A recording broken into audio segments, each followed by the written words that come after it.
One of the rats is snoring very loudly. It's very cute, but it's very loud when the fan's not on. It's also very rat poopy now.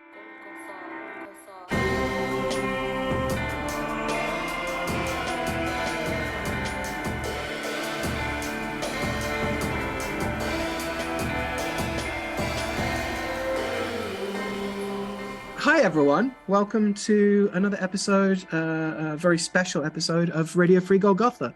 Hi, I'm Al. I'm here with Jesse. By here I mean on the same Zoom call. It's kind of lonely, right? We've had a few episodes with people, well, two, and there was supposed to be a third, but then we realized life will out and the best laid plans of macumberos and men. But we have that in our stores for a hidden future something. Squirreling them away for future kind of like unearthing is also pretty cool and very necromantic, right? I'm planning the future now, which is kind of what we all do. But and exhume exhume and exhume. Oh God, what's the joke with Zoom in there? I never thought of that. Oh, that's yes, that's rich. All right. Okay, so forgive us because now we're going to ramble as we do in our normal ramblings. We are coming to you from some date before the actual date of this release in an undisclosed bat cave, celebrating the triumphs of one Joan of Arc on her feast day of May the 30th. Mm-hmm. So welcome, everyone. We have some topics in store, some planned, some not, some perhaps better that they're not said, but that's not how we run things here. We are on the Feast of Joan of Arc. We are indeed focusing on Joan of Arc as our saint. And we are going to build off of that with the Demon Musifin, if you're in Brazil, Capa Preta. The Exu is heavily tied there, so I'm sure he'll pop his little head in at some point. The plant of the day is iris. And apparently mother of tangents for Al. The mineral or stone of the day is iron, which is interesting that we haven't done it before now, but it felt appropriate for the Children of Steel in Warrior Saint, as those things are. Magic is clairaudience, one of the four great clairs. There are more than four, but I don't know why. That's just, they're called the four clairs. And then the figure is Puella, and its corresponding Odu of Otura Meiji, maybe a little sprinkling cost comparison. The tarot card is Strength. I really love this card, both in its traditional descriptions or force, or in the Crowleyan, the Thelemic deck of Lust. All of that very, very lusty. And the Dead Magician is someone I know nothing about except for what I have read in preparation for today, so that I don't sound completely idiotic. But it is Joan Flower, and I presume her daughters as well, as a complex. Yeah, I was thinking this, the daughters, and perhaps also the three that are implicated as a result of this witch trial that includes another Joan Willamette of Goodby as well. So Jones on Jones.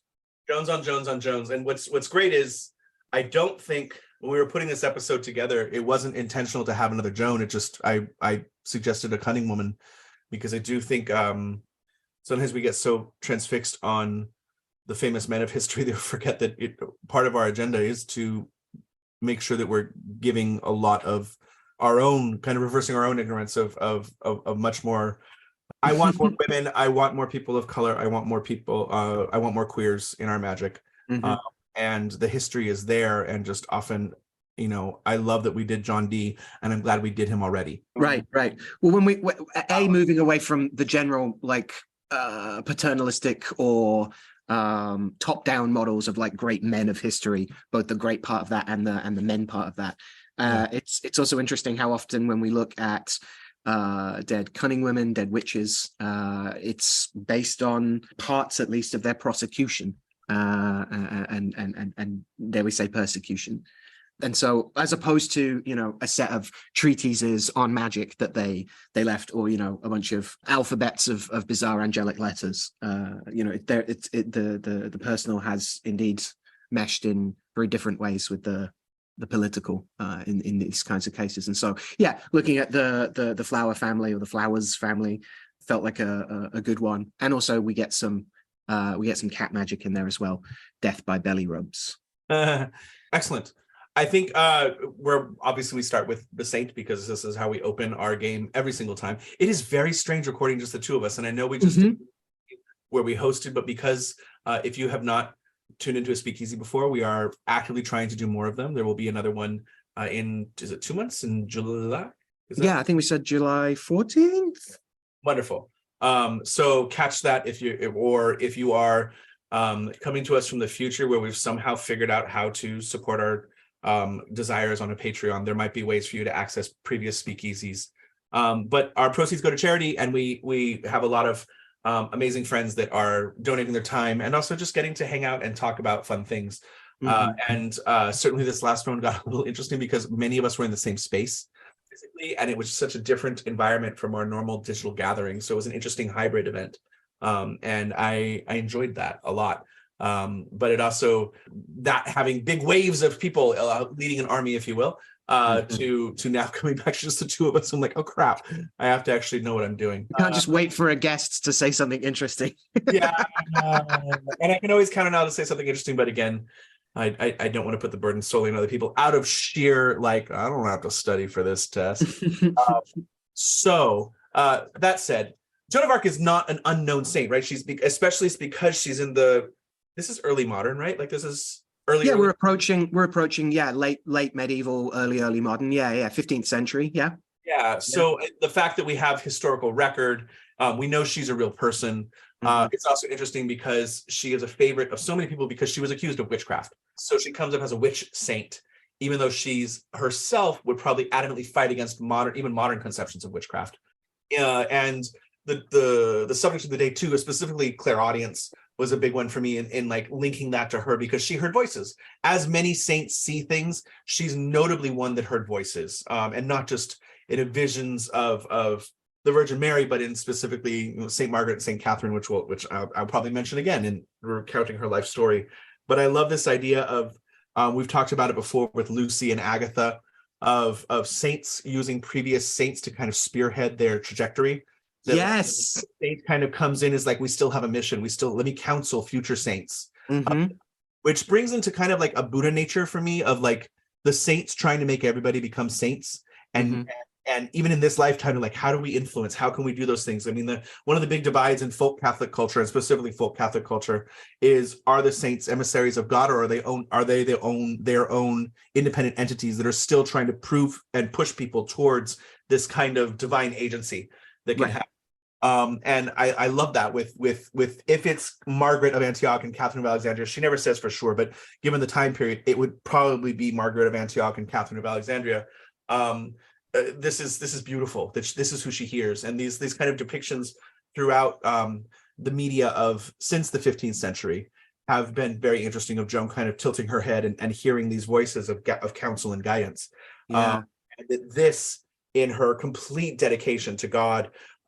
As well as studies that have called her third gender, or perhaps hypermasculine in that way, or hyperfeminine.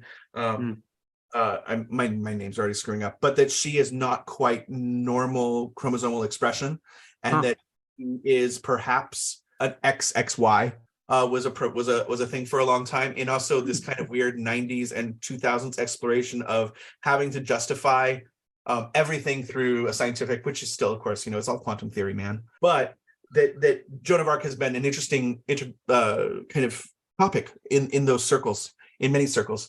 And there's also the prophecy that's of other interest in magic wise, besides her own life story, is that she fulfills prophecies that are already happening around the countryside, attributed to Merlin and other magical figures, so that France would have an end to their suffering by a virgin carrying a banner. This type of fulfillment, which it's all still Joan, so I don't know why I feel like I'm tangenting too much, because that's what we do. It also reminds me of kind of like a discussion the other night of Dune, and it's nice liquid theater training. Of Dune, I'm going to say it again, of Dune, and the idea that just because the Bene Gesserit planted the prophecies doesn't mean that Paul didn't fulfill them.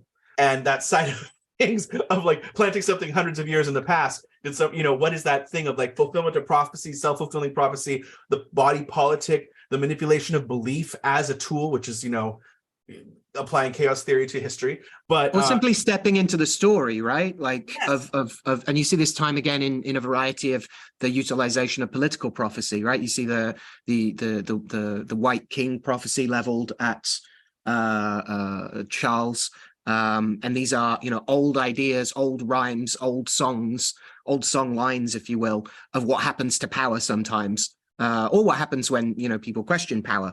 And these get applied in very particular ways of like, we are living out these days again. I can't remember the term for that kind of analysis when it's applied to like biblical scripture, but the notion that these are not simply lessons to learn from, they are patterns of things that happen constantly, right? They're you can find yourself in a particular situation where these are mapping the forces that are going on. You can identify with a particular like biblical patriarch or someone that's gone through trials, right? And the relationship, especially between politic and religion, is so interwoven and exemplified here. And if you're ready to take a shot, I'm going to mention Karen Armstrong again. But just the inseparability of religion and politics, and even in it's interesting in modern America. Look, we're unable to as of yet. It's the great American dream, and we fail at it consistently because we also, the fish don't know that they're swimming in water type of thing of like, all your decisions are based in a paradigm that is influenced by your spirituality, religion, and everything else like that. And organized religion certainly exists to justify the state's actions. And then when it becomes world religion, things go haywire. It's interesting in that kind of perspective or context as well to think about the confutation by moderns of witchcraft and just any magic, right? As well, right? Joan of Arc is accused of witchcraft, but I guess unlike most of the people accused of witchcraft that might be like, no, I heal with herbs, I pray for people who've been overlooked and things like that. Joan of Arc being like, it's not witchcraft. I'm talking to God, and yes, I do intend on upending a lot of things. Does she believe she's chosen? Like she believes the Kool-Aid she's drinking. Right. If it wasn't, or at least by what we can see, that she is not a victim of the prophecies, she's embracing them. Yeah. And calls herself the promised one. She's signing the maiden to emphasize her virginity. She's leading this banner. She believes that her actions, her purity, and her talking to Archangel Michael and Margaret and Saint Catherine are genuinely there to save Charles from the English. And so, and her campaign, we also can see the kind of, we're bringing a new metaphor, but the kind of Bene Gesserit manipulation by the Vatican to try and basically put people who were pro-English in her trial to be like, there was something going on with like the manipulations of the states at that time to try and keep certain people in power or not in power. And this is part of the larger game where this religion is now in everybody's ear, and you don't know what the Holy Father's plans for everything are, literally, as the Pope as well as God. And so it's being this interesting kind of huge manipulation of power, perspective, bias in order to get things done. And to then name her a saint relatively quickly is pretty fascinating. Yeah, like 25 years, right? So she's so to do that, let's backtrack to a tiny bit of well, as a folk saint specifically, right? Because she's not fully, if I remember correctly, until the 20th century as canonized, but as a saint, literally, this is what a folk saint is. She's saint by congregation. People are so like, you cannot talk about her in a negative way. And I don't believe she's fully canonized until the 20th century. I think it's 1920, it says. Yeah. And she's also gains this prominence during the like French Revolution as well, right? Like she becomes a national symbol already. So she's already there, and thus it makes sense to add that she's the saint of becoming a patron saint of France itself, as well as the and even French identity, right? Where you go to New Orleans today, I'm going to pronunciation away of that beautiful statue that's gold painted, that sparkles there, that's right on the river, and then the shadow of that right against certain buildings is quite fascinating, and how the prominence of Jeanne d'Arc or Joan of Arc or Jehan, how do you pronounce Jehanne? Damn you, non-standardized spelling and my ability to understand what it is. Or Joan the Maiden, whatever it is. And how common even the name Joan itself, right, is very it's based in the biblical of John, and is, a very common name. I also think it's fascinating too with Joan of Arc is I really am interested in all the kind of like, she has visions. She says, "Take me to Charles." She's as a child, she's born in, the northeast of France. It's a small village, and we don't really know the date of her birth. And her father is Jacques d'Arc, presumably, and Isabel. And she has 3 brothers and a sister, and her father's a farmer. He has about, 40, 50 acres of land, which is not so bad. Like he's also a village official, a tax collector. So she's not a poor peasant. She's an okay doing peasant, right? So, and she's born during the 100 Years' War. And this overclouds everything. And English claims to the French throne. Everybody's going all over the place. The French King Charles the Sixth, is that right? Is getting a little bit crazy and often unable to rule. And there's just a lot of duress, stress going on. And all of this coming here, the difference between the Burgundians and the Armagnacs and all these things, I personally start to blank out when it becomes so much battle talk of like, Joan went here, then did this, and then she conquered here and went back and did this, and like this one didn't go so well, and that's why they started like, we have to blame somebody, so we're going to blame her. So ultimately, what I would take, if there's plenty of battle stuff, Wikipedia has all that in summary, and then actually very good resources to this, again, because we're dealing with a saint that's fairly modern, and we can look at that.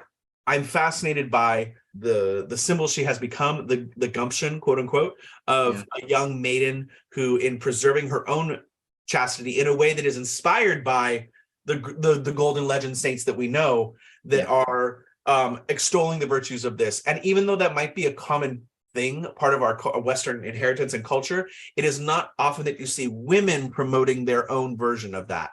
And so she takes an active role in her kind of donning the banner of God and saying that, no, I'm talking to God. I'm talking to the angels. I'm talking to Catherine and Margaret, a devil killer, and another one who Catherine talked to saints as well. And these are virgin saints who strove against the devil and other powerful enemies and were tortured and martyred.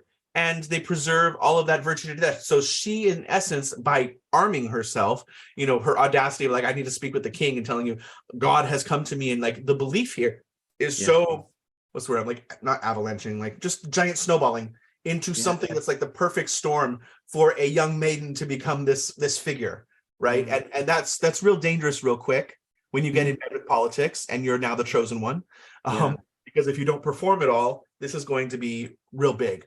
And there's also the fact that she was asked to perform miracles in her time. And she's like, I don't do that. I fight.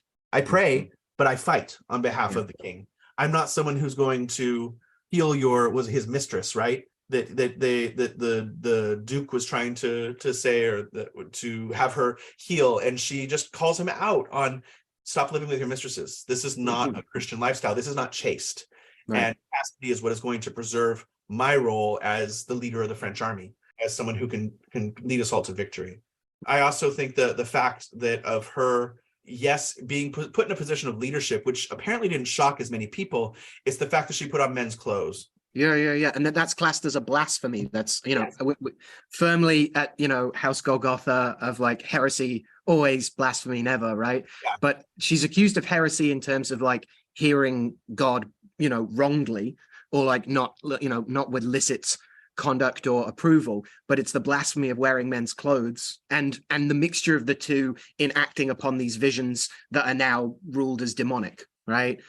Refusing to submit her word and deeds to the judgment of the church, right? But she has these things and then acts on them and finds herself in that set of stories and runs with it.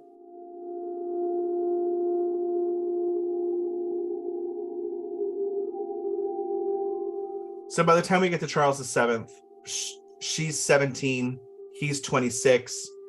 He brings her to the court. He has her tested to not only verify her virginity, which insert like extreme consternation and doubt that hymen intact is no marker of virginity, but that also because the prophesied virgin savior of France is a thing, but also to make sure that she hadn't consorted with the devil. It wasn't even just her taking a lover; it was to see that the devil had not fornicated with her. That's where she was getting her ability from.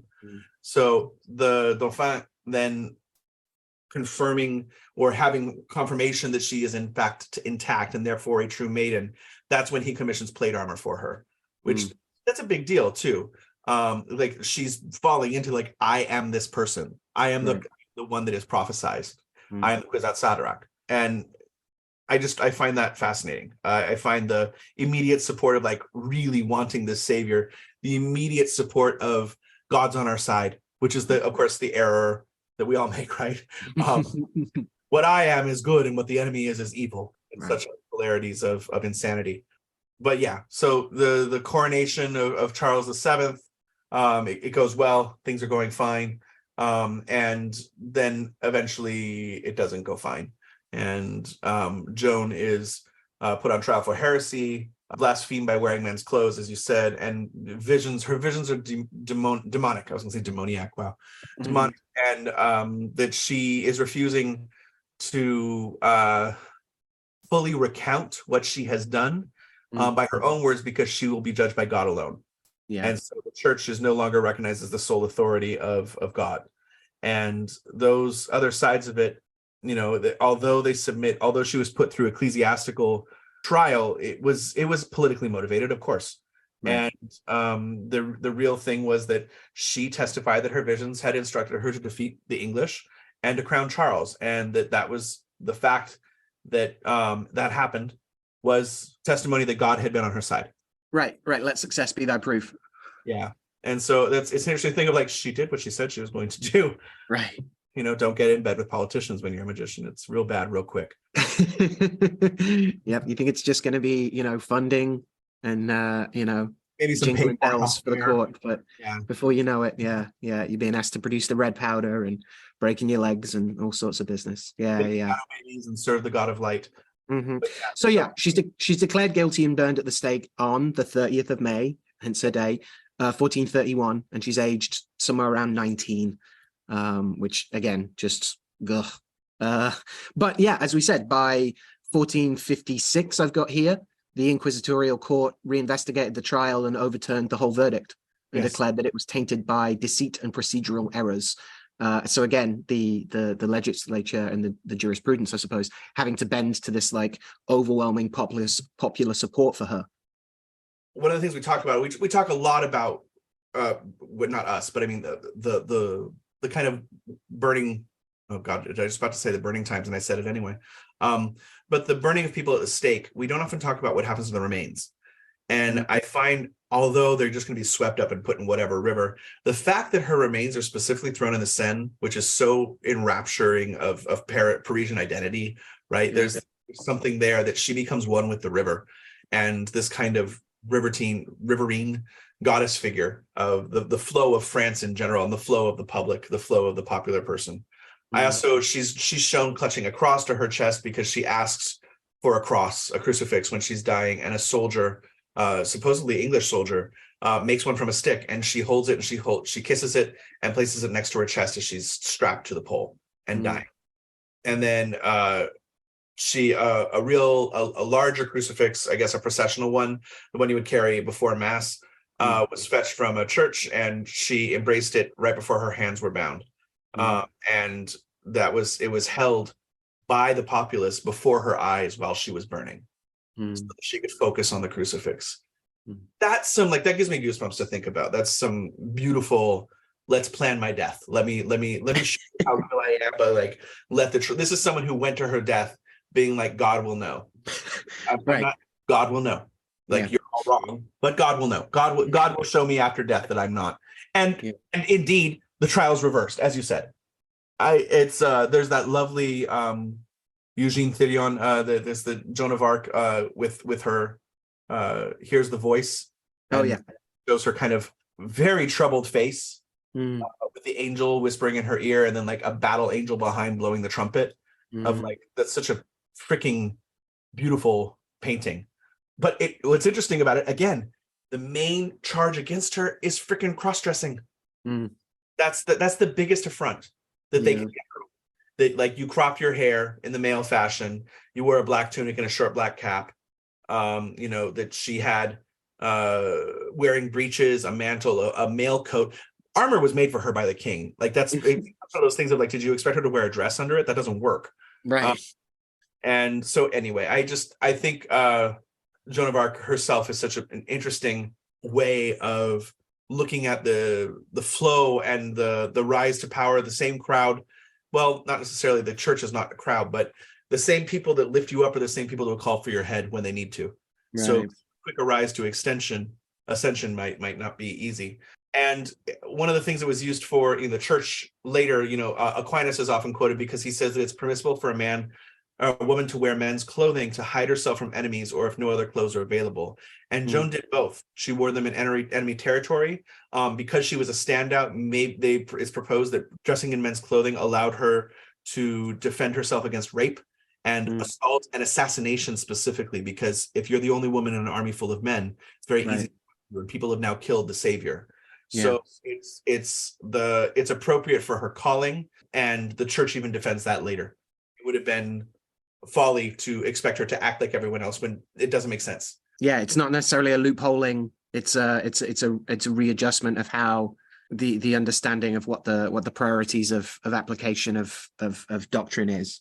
I think the kind of the French Revolution and the Bishop of Orleans. I can't pronounce French words at all. It's not my native. Orleans. Make fun of me, people. Let's do it. But in mid 19th century, the Bishop of Orleans starts to petition, and this is obviously the connection to New Orleans, right? Because she's the Maid of Orleans. By the late half of the 19th century, Rome is being petitioned heavily, and miracles are being attested constantly. So she was canonized, interestingly, as a virgin, not as a martyr, and that's specifically because the church can't acknowledge that because she was put to death by a canonically constituted court, that she was not executed for her faith in Christ, but for her own sins which go against orthodoxy. So her private revelation, her cross-dressing, and the refusal to acknowledge church authority. So she's not a martyr because she wasn't put to death for her beliefs. She was put to death because she had differing beliefs, which is interesting. The church then gets to decide what Christian belief is. Yeah. So as a virgin, yes. So she's been popularly venerated as a martyr since her death. And this is part of the folk practice with her, which is so fascinating. And wider than simply her martyrdom and her willingness to, put her money where her mouth is, so to speak, but also that venerated as a warrior hero in general, right?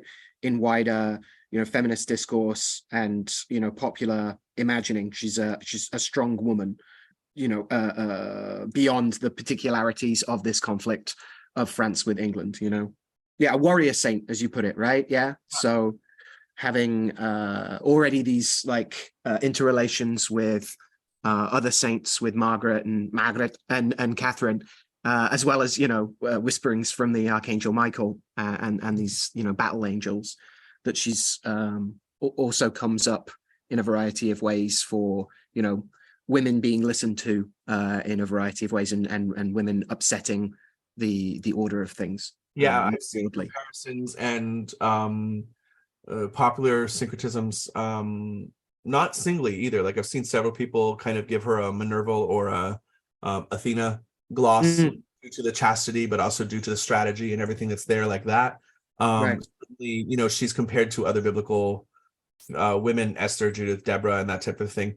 But also is compared to like the strategists in general. What is it to be this, and upheld by the Armagnac and Burgundian sides of the war of I only remember Yolanda of Aragon because obviously I remember that name, but a few others, just Anne of Burgundy, who also extolled her virtues. And so she inspires just artistic and cultural works for centuries. And as the globalization of everything happens, she becomes this symbol of France's right to be France. But the idea that, planting a flag and things is still there. Saints carrying flags, saints carrying crucifixes. I find that archetype of the warrior woman so strong. In certain Cuban houses, interestingly, people are want to put, and it's interesting to note with the Cuban syncretisms with orishas, not quite so universal. It's a very personal thing sometimes, and then certain ones become popularized, especially those upheld in the cabildos, which, as we talked about on the Reschin de Reglas episode, it's important to remember that cabildos aren't religious institutions; they're social institutions that then influence the religious institutions that are not given a space like that, but ultimately they're so important to it.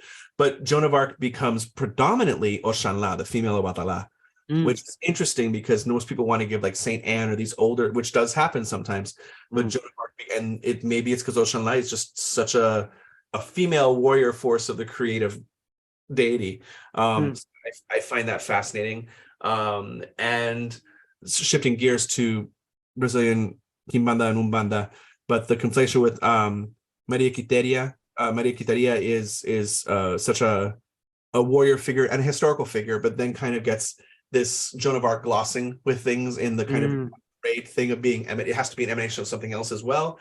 So Quiteria becomes this force of female warrior who, as a Pombagira, has this kind of soldier tomboy thing going on, but also is a defender of the poor. All of that laps up into it. And then also a few lesser known Pombagiras, especially ones like Marabá, as the Pombagira, not the Exu, but as this kind of social, stirring the social things up, and therefore gets worked with by people who might be looking for like social justice.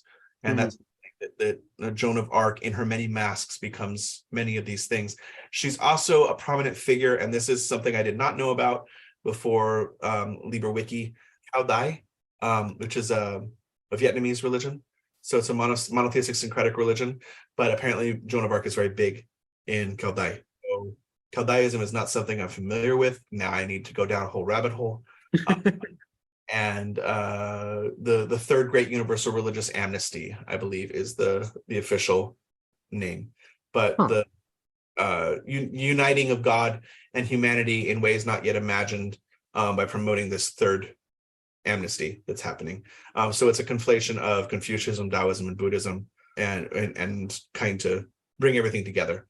So something to look further into, and also to understand where Ms. d'Arc might fit into it. So yeah, absolutely. And again, it makes sense with a saint who is another one of these, like, she's not rediscovered in the sense of like her bones are found again, like dear Rosalia or something like that, Rosalia, but she's continually rediscovered or refocused, or comes to return to mean similar things to different people, whether it's this like specificity of prophetic fulfillment or a general sense that she is like also at the battlegrounds of whatever's going on now, because she was about the battlegrounds of what was going on in her now. I think with Joan specifically, if anybody's interested in looking at her further, if you've not read the trial transcripts, these are available, and she's quite sassy, quite confident that, you know, she like in our lean towards clairaudience, like one of the things is that clairaudience doesn't necessarily, people don't hear the same things twice. Like you don't necessarily know the source of the audio that's coming to you, and so different deads, different spirits can be lying and things like this, the common accusations against the paranormal. But like, she asked the voice for counsel in regarding the questioning itself, and was told to answer boldly and God would comfort her. She never found the voice to utter two contrary opinions, and so she believes the voice does come from God and by his command. And so, you know, when they ask her, like, do you know whether or not you're in God's grace, she says, if I'm not, may God put me there, and if I am, may God so keep me. Like, you feel it's like, I should be the saddest creature in the world if I were not in his grace. And of course, it's translation, but I love that it makes me feel like a Reconstructionist era novel going on. But you know, to hear the words, to read the words of Joan of Arc in this way is quite interesting. To speak the truth, as in the questions that we put to you, I do not know what you wish to examine me on. Perhaps you might ask such things as I would not tell. Like, you're asking me to speak the truth, but I don't know what questions you want to ask me. She's kind of posing the holes in their logic throughout the whole thing, while constantly praising God. Also, we chose the iris today because of course, fleur de lis is a contested thing of either being lily or iris, and that, you know, they're her own followers, you know, white satin, and sometimes there was a fleur de lis on them. So obviously, as a symbol of French nobility, the fleur-de-lis is a connection to other topics today. You know, how does she justify when she's taken prisoner? You know, didn't the angel fail you when you were taken prisoner? And she's like, it must have pleased God. You know, so if it pleases God for me to be taken prisoner, then I have no problem with it. You know, that's just, she's constantly submitting. Therefore the maid part comes, and it's that Marian thing of like, thy will be done. Yeah. So yeah, happy feast of Saint Joan of Arc. I don't mean to end the conversation there, but I know that, you know, I think she's a wonderful excuse to throw the party. Her skirts are short because she's wearing armor. Under the shadow of her horse, we might move towards Musifin, Musifin. But yeah, so because we've had this conversation early on in our friendship too, of like, this is the same thing, right? Like, yes, it's a typo. Like, okay, wonderful. Is it just understanding the German S and putting that in the wrong block of type? And we even talked about like, it's not uncommon for people to you run out of type letters in typeface. It's interesting. It's interesting raising language in those terms, because while we have when we're talking about like tracking demonology, tracking demons across a paper trail of spirit catalogs, of spirit lists, of compilations of things, of working books, especially, right, which is shorthand because they're designed for utility, not for teaching utility necessarily.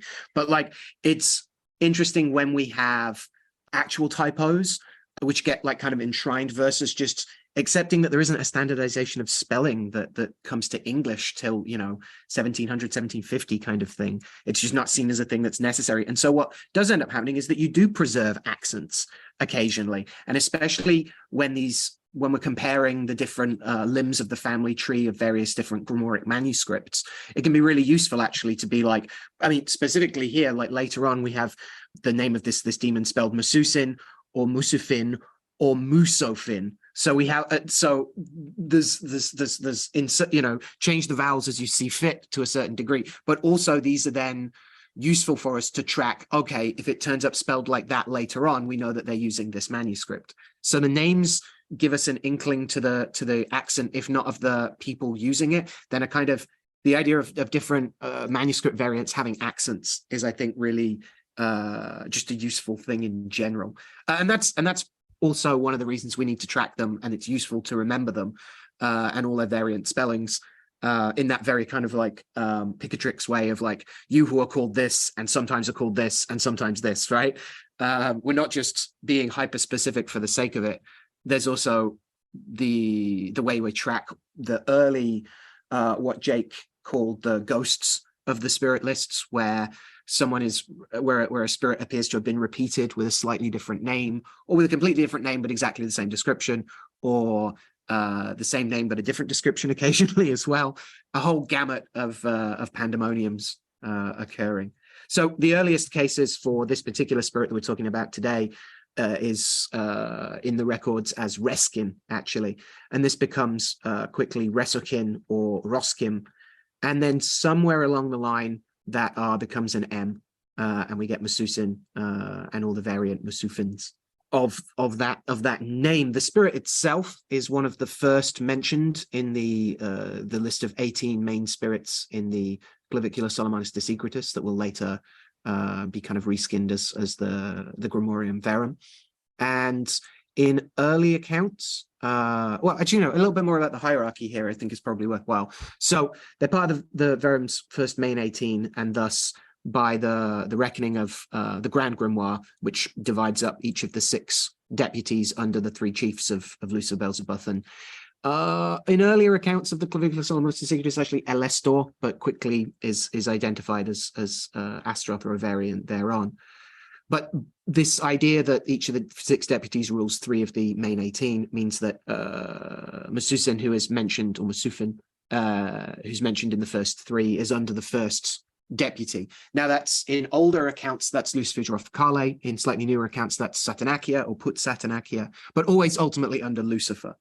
And we talked before about like the shift between various Verum and pre-Verum manuscripts around who's a deputy and who's not of the 6, and that also plays out in some houses and lineas of counterparted spirits in more Macumba kind of stuff.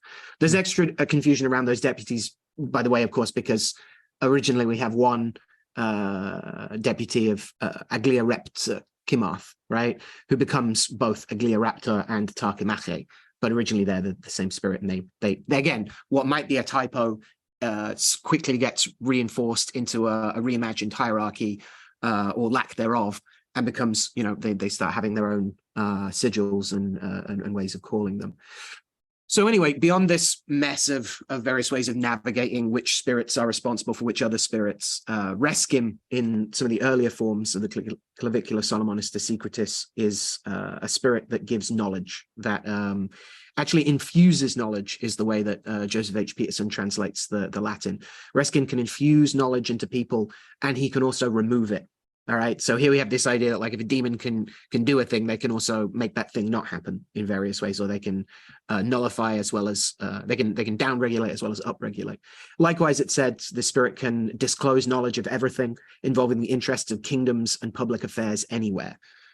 Now, so firstly, we've got this idea of, like, it's not just any knowledge, it's knowledge that's pertinent to statecraft, to tradecraft. There's a heavy espionage feel, and we see that later on with how Reschin kind of takes on this, how Musifin in the office of the same spirit in later grimoires kind of starts to reflect more of this espionage role. But I think it's worth pointing out that Reschin in this guy is not one of the spirits of the lesser key, right? Is not one of the spirits where it's, or even the Folga VB26 Book of Magic, one of those spirit lists, where it's pretty common for a spirit, a demon, to give you knowledge of the liberal arts or knowledge of how to use herbs and stones, right? That's like a standard thing that most of them can do in that kind of form. And it seems to be, like, particularly inspired by the clerical underground. Here in Verum, which seems a little bit more rooted in Italian and then later like English and French cunning practice, I would argue, is a lot more like practical, not quite to the full extent of, say, like the Book of Donnell, where it's, plenty of workings to, like, catch fish and spirits that literally just help you hypnotize birds and things like that. But there's this sense here that Reschin is not like one of many spirits that can offer you knowledge. Reschin is one of the particular ones that can just infuse it, that can reveal secrets, crucially. And so by the time we get to Musifin in the Grimoire Verum, in the true grimoire, which is said to have the power over great lords, interestingly. So the secrets of the lords has become immediately more understood as, like, actually having, like, power over them for, in a political sphere, knowledge being power, these kind of vizier lessons. He teaches all that happens in the republics and in the affairs of the allies as well. So it's also the espionage of keeping tabs on allies and colleagues. Also said his powers are over the aristocracy, and he reveals affairs of state. He can also remove the means to such knowledge. And here again, we've got this interesting thing where we move from, he can reveal things to you, he can also obscure things. And here we have the idea of, like, making dark certain things, of his aptitude for messing with other people's divination, as well as certain works of invisibility, as well as burying secrets upon oaths and things of this kind of nature.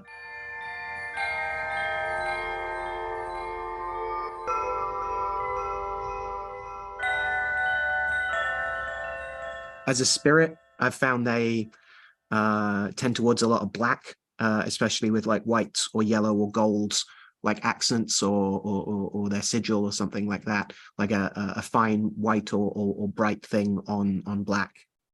And I've also found them to be particularly fond of the intricacies and kind of in-jokes of misinformation campaigns, of, like, trap streets and paper towns, which are innovations that start in the kind of competitive world of professional cartography, where, in order to ensure that your map isn't copied by a rival map making company that didn't have to spend all the money actually sending someone out to measure things and do the ordnance, but are just going to copy yours.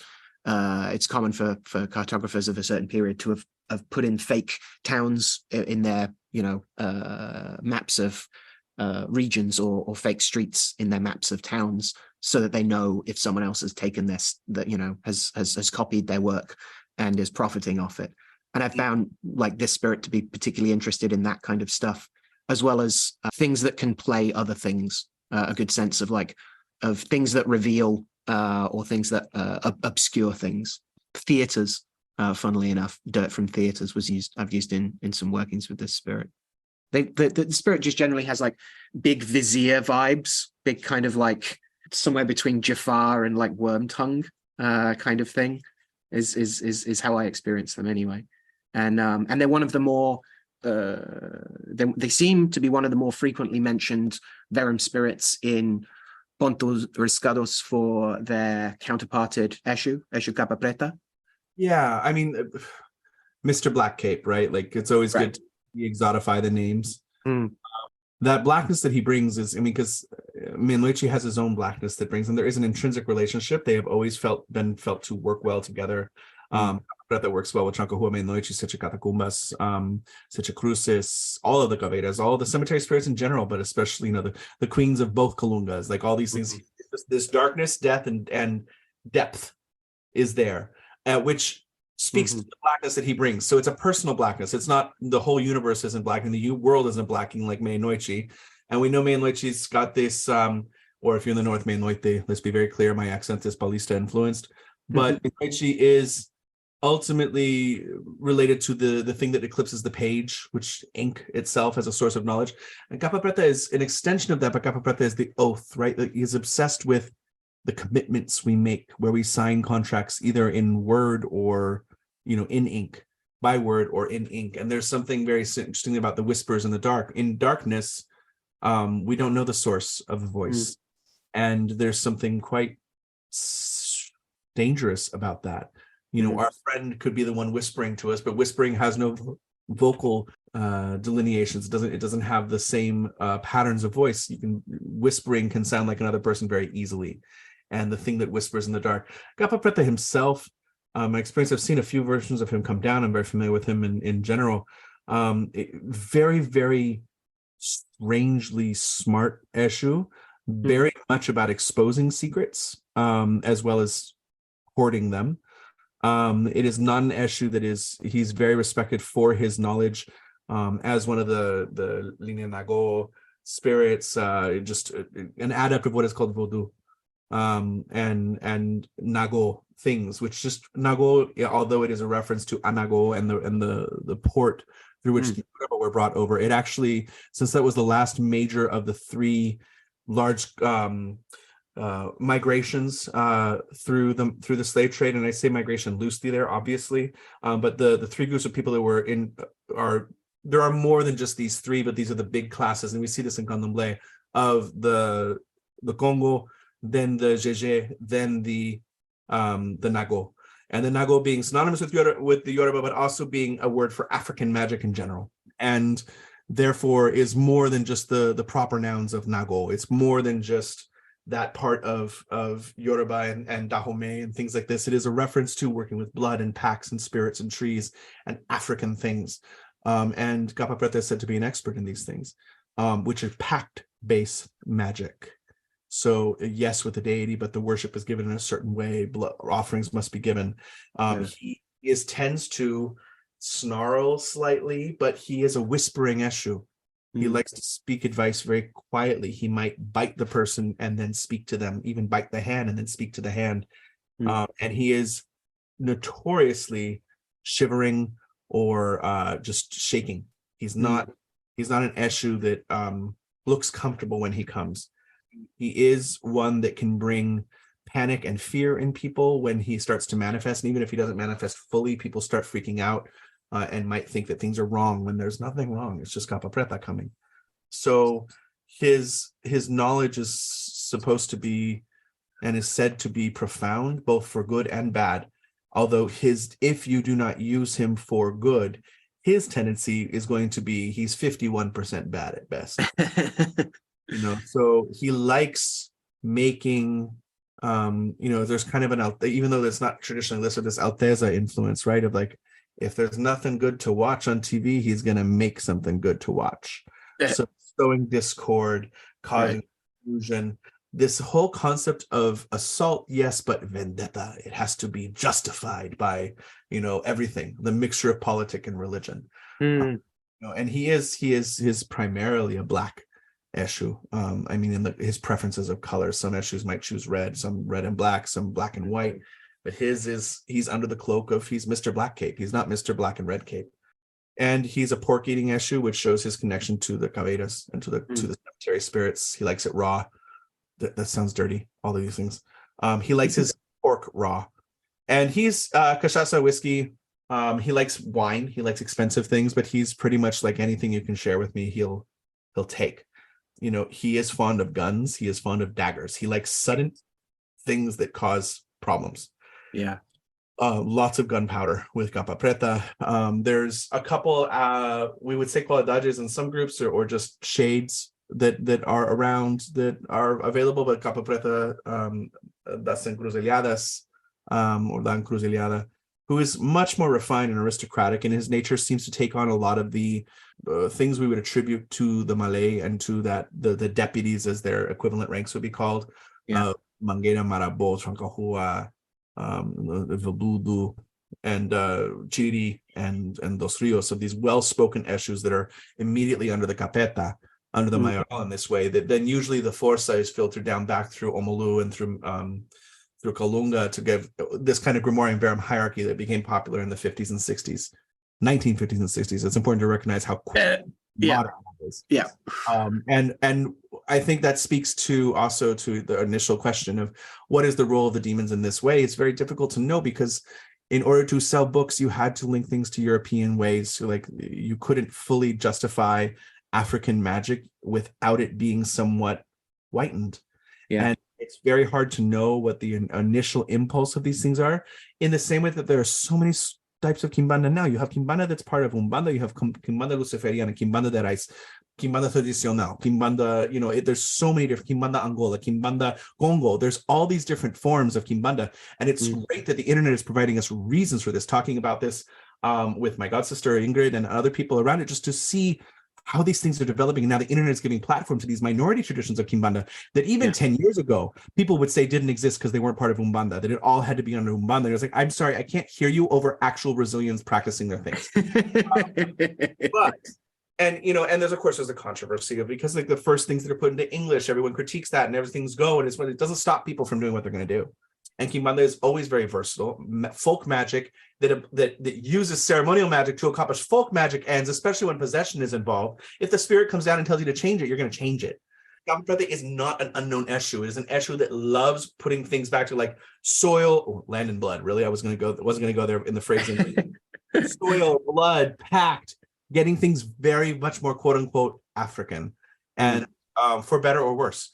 He is said to be very partial to defending, especially these two lady pombagiras, Sechicapas, who's a form of Sechisayas, who is a Cigana that is more prone to talking to the bad boys. Like she doesn't feel she can hold her own. She'll be very in that world, a very joyous pombagira, and also with Menina, who is also Cigana by nature. Many people say the default form of pombagira Menina, and there's a big conflation between the pombagiras and the Ciganas in general, and that kind of live free or die attitude, especially since in the early days of Umbanda they classified and called them at the same time as the pombagiras. So in time that separated, but there's a lot of conflation that stayed. And then of course a bunch of Ciganas are like, we don't mind being called pombagiras.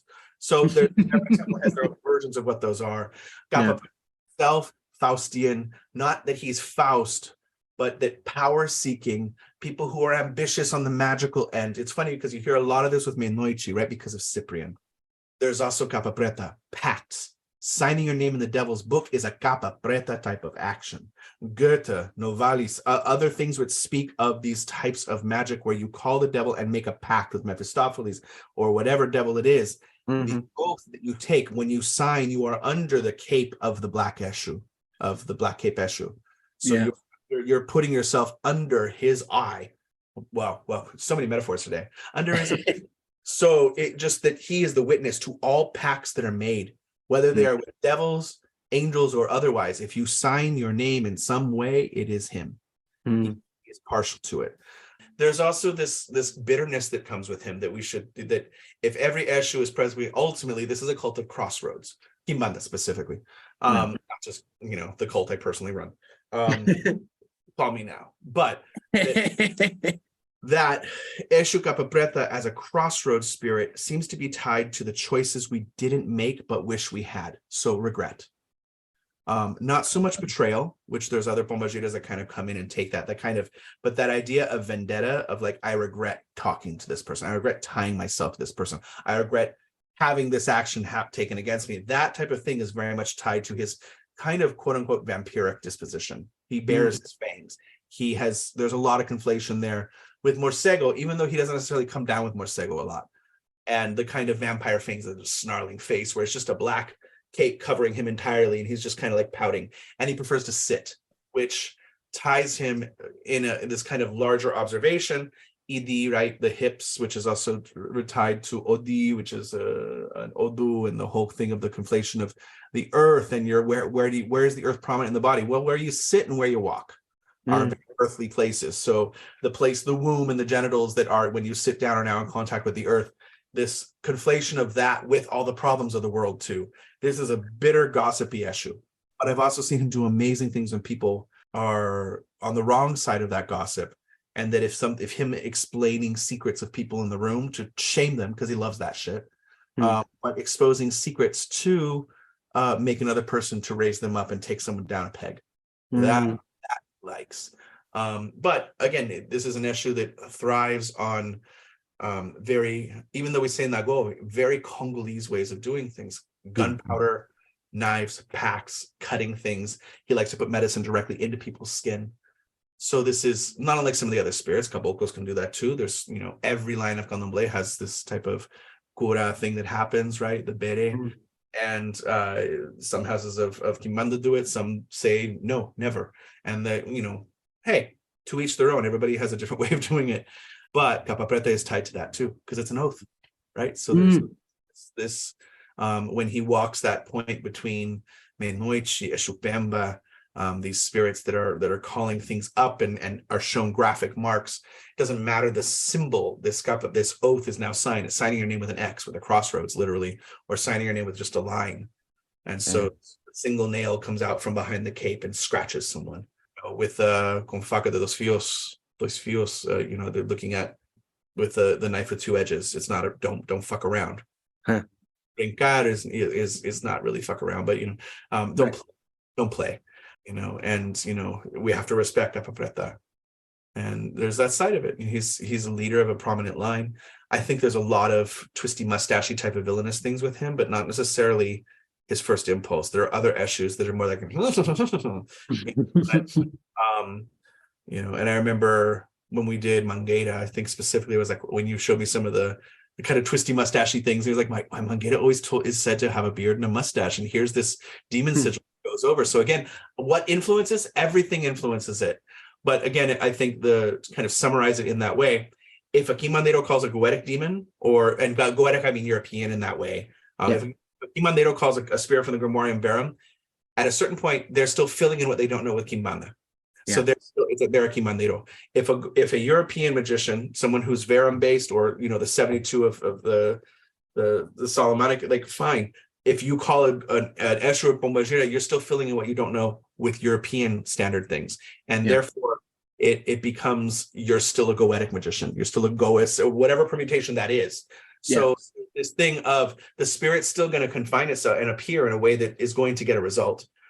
Kimanda works with demons very differently than the majority of early modern and later grimoire stuff. But not completely differently, right? And certainly not that you're in allyship or you might have a more experienced relationship with. And I think there's a beautiful dialogue here, and that's a tribute to people like Jake. Very adamant of like, hey, let's learn from each other. There's also this kind of thing of, learn from each other is one thing, but Brazil wasn't necessarily interested in learning from the European models, or like what we have works. There's that side of it too. But there's a history here of conflation between the two. There's a history here of justifying one by appealing to the other. There's a history here of, and we've talked about this prophecy before that happened in the 70s, not prophecy, but where Eshus would come down and say that they were appearing for centuries in Europe, and going by whatever the names that they were being called, because they're like, hey, give us offerings, sure, give us a dove, give us your daughter, let's do this. Necessarily matter that they didn't feel that they were the spirits being called, but like, hey, if no one's going to show up and I get a dove out of it, like, sure, you just need me to do this thing. You want me to go down and like let the plug out of your friend's milk bar, milk jug, so that okay, sure, no problem. So it also feels like a very Brazilian kind of like reclaiming of superiority or autonomy over this trend that had happened where everything had to be conflated with European stuff. So I still think that anybody that says 100% one way or the other, this is it and this is not, for most things philosophical, is selling something or really worried about their brand being this. See Kimbandas that really do love the syncretisms. You will see Kimbandas that have no problem with them but don't really deal with them much, other than like, oh, that's cool, they have that in common. You will see Kimbandas adamantly or against such syncretisms. The other side of it is the individual personality of these things. The Capa Preta might have a story, that he's always a wealthy baron, he has German incarnations, and there's all these things that go with it. But there are other people that feel part of Kimbanda is that you're actually bringing your ancestors into the game, and that you have a spirit that acts like Capa Preta, that is then going to be this emissary of Capa Preta-ness for you as a person. And we see this is reflecting a perhaps more Congolese, more Angola, more Congo Bantu mindset, that they are deified ancestors in this way, but not necessarily practitioners of Kimbanda the way that Umbanda says, that these are old necromancers coming forward to volunteer.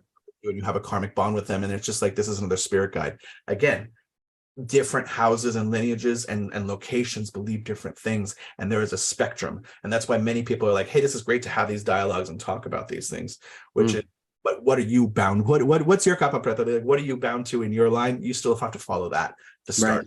And it's people will incorporate from wherever, but does it serve what you're doing is ultimately come down to. I think that Capa Preta, as far as like Mr. Black Cape, is intrinsically tied into Black knowledge, and it's meant in that way. It is meant to be a pun, and that part is important. So as far as Musifin, what's the earliest name you said? Reschin. Reschin. I like this Reschin. It sounds very piratey and not like a vizier in the same way. But I think that the snarling vizier, you can't quite trust him, but you know that if he's on your side, like, you'll forgive him his bad things as long as he's still on your side when shit hits the wall. Like that feeling feels accurate for Capa Preta very strongly. In doubt, call such a capa as menina, and be like, let's lighten him up. Let's off the floor and dance a little bit, and remember that it's fun to live and have warmth in your life. To remember what you're actually, the heart of what you're defending, not just the means of defending it.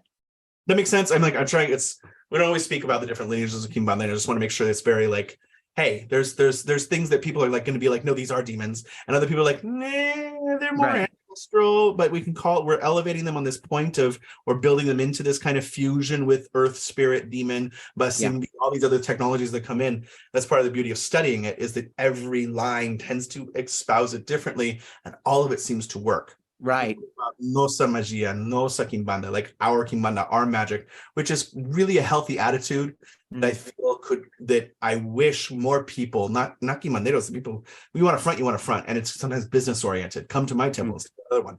But when it comes down to it, is ultimately you see like no Candomblé temple is going to bemoan the other Candomblé temple from doing something slightly different. They have different elders, they have different spirits, gods, everything. If you want our Kimbanda, you want our Candomblé, you want our magic, come here. If you want somewhere else, go somewhere else.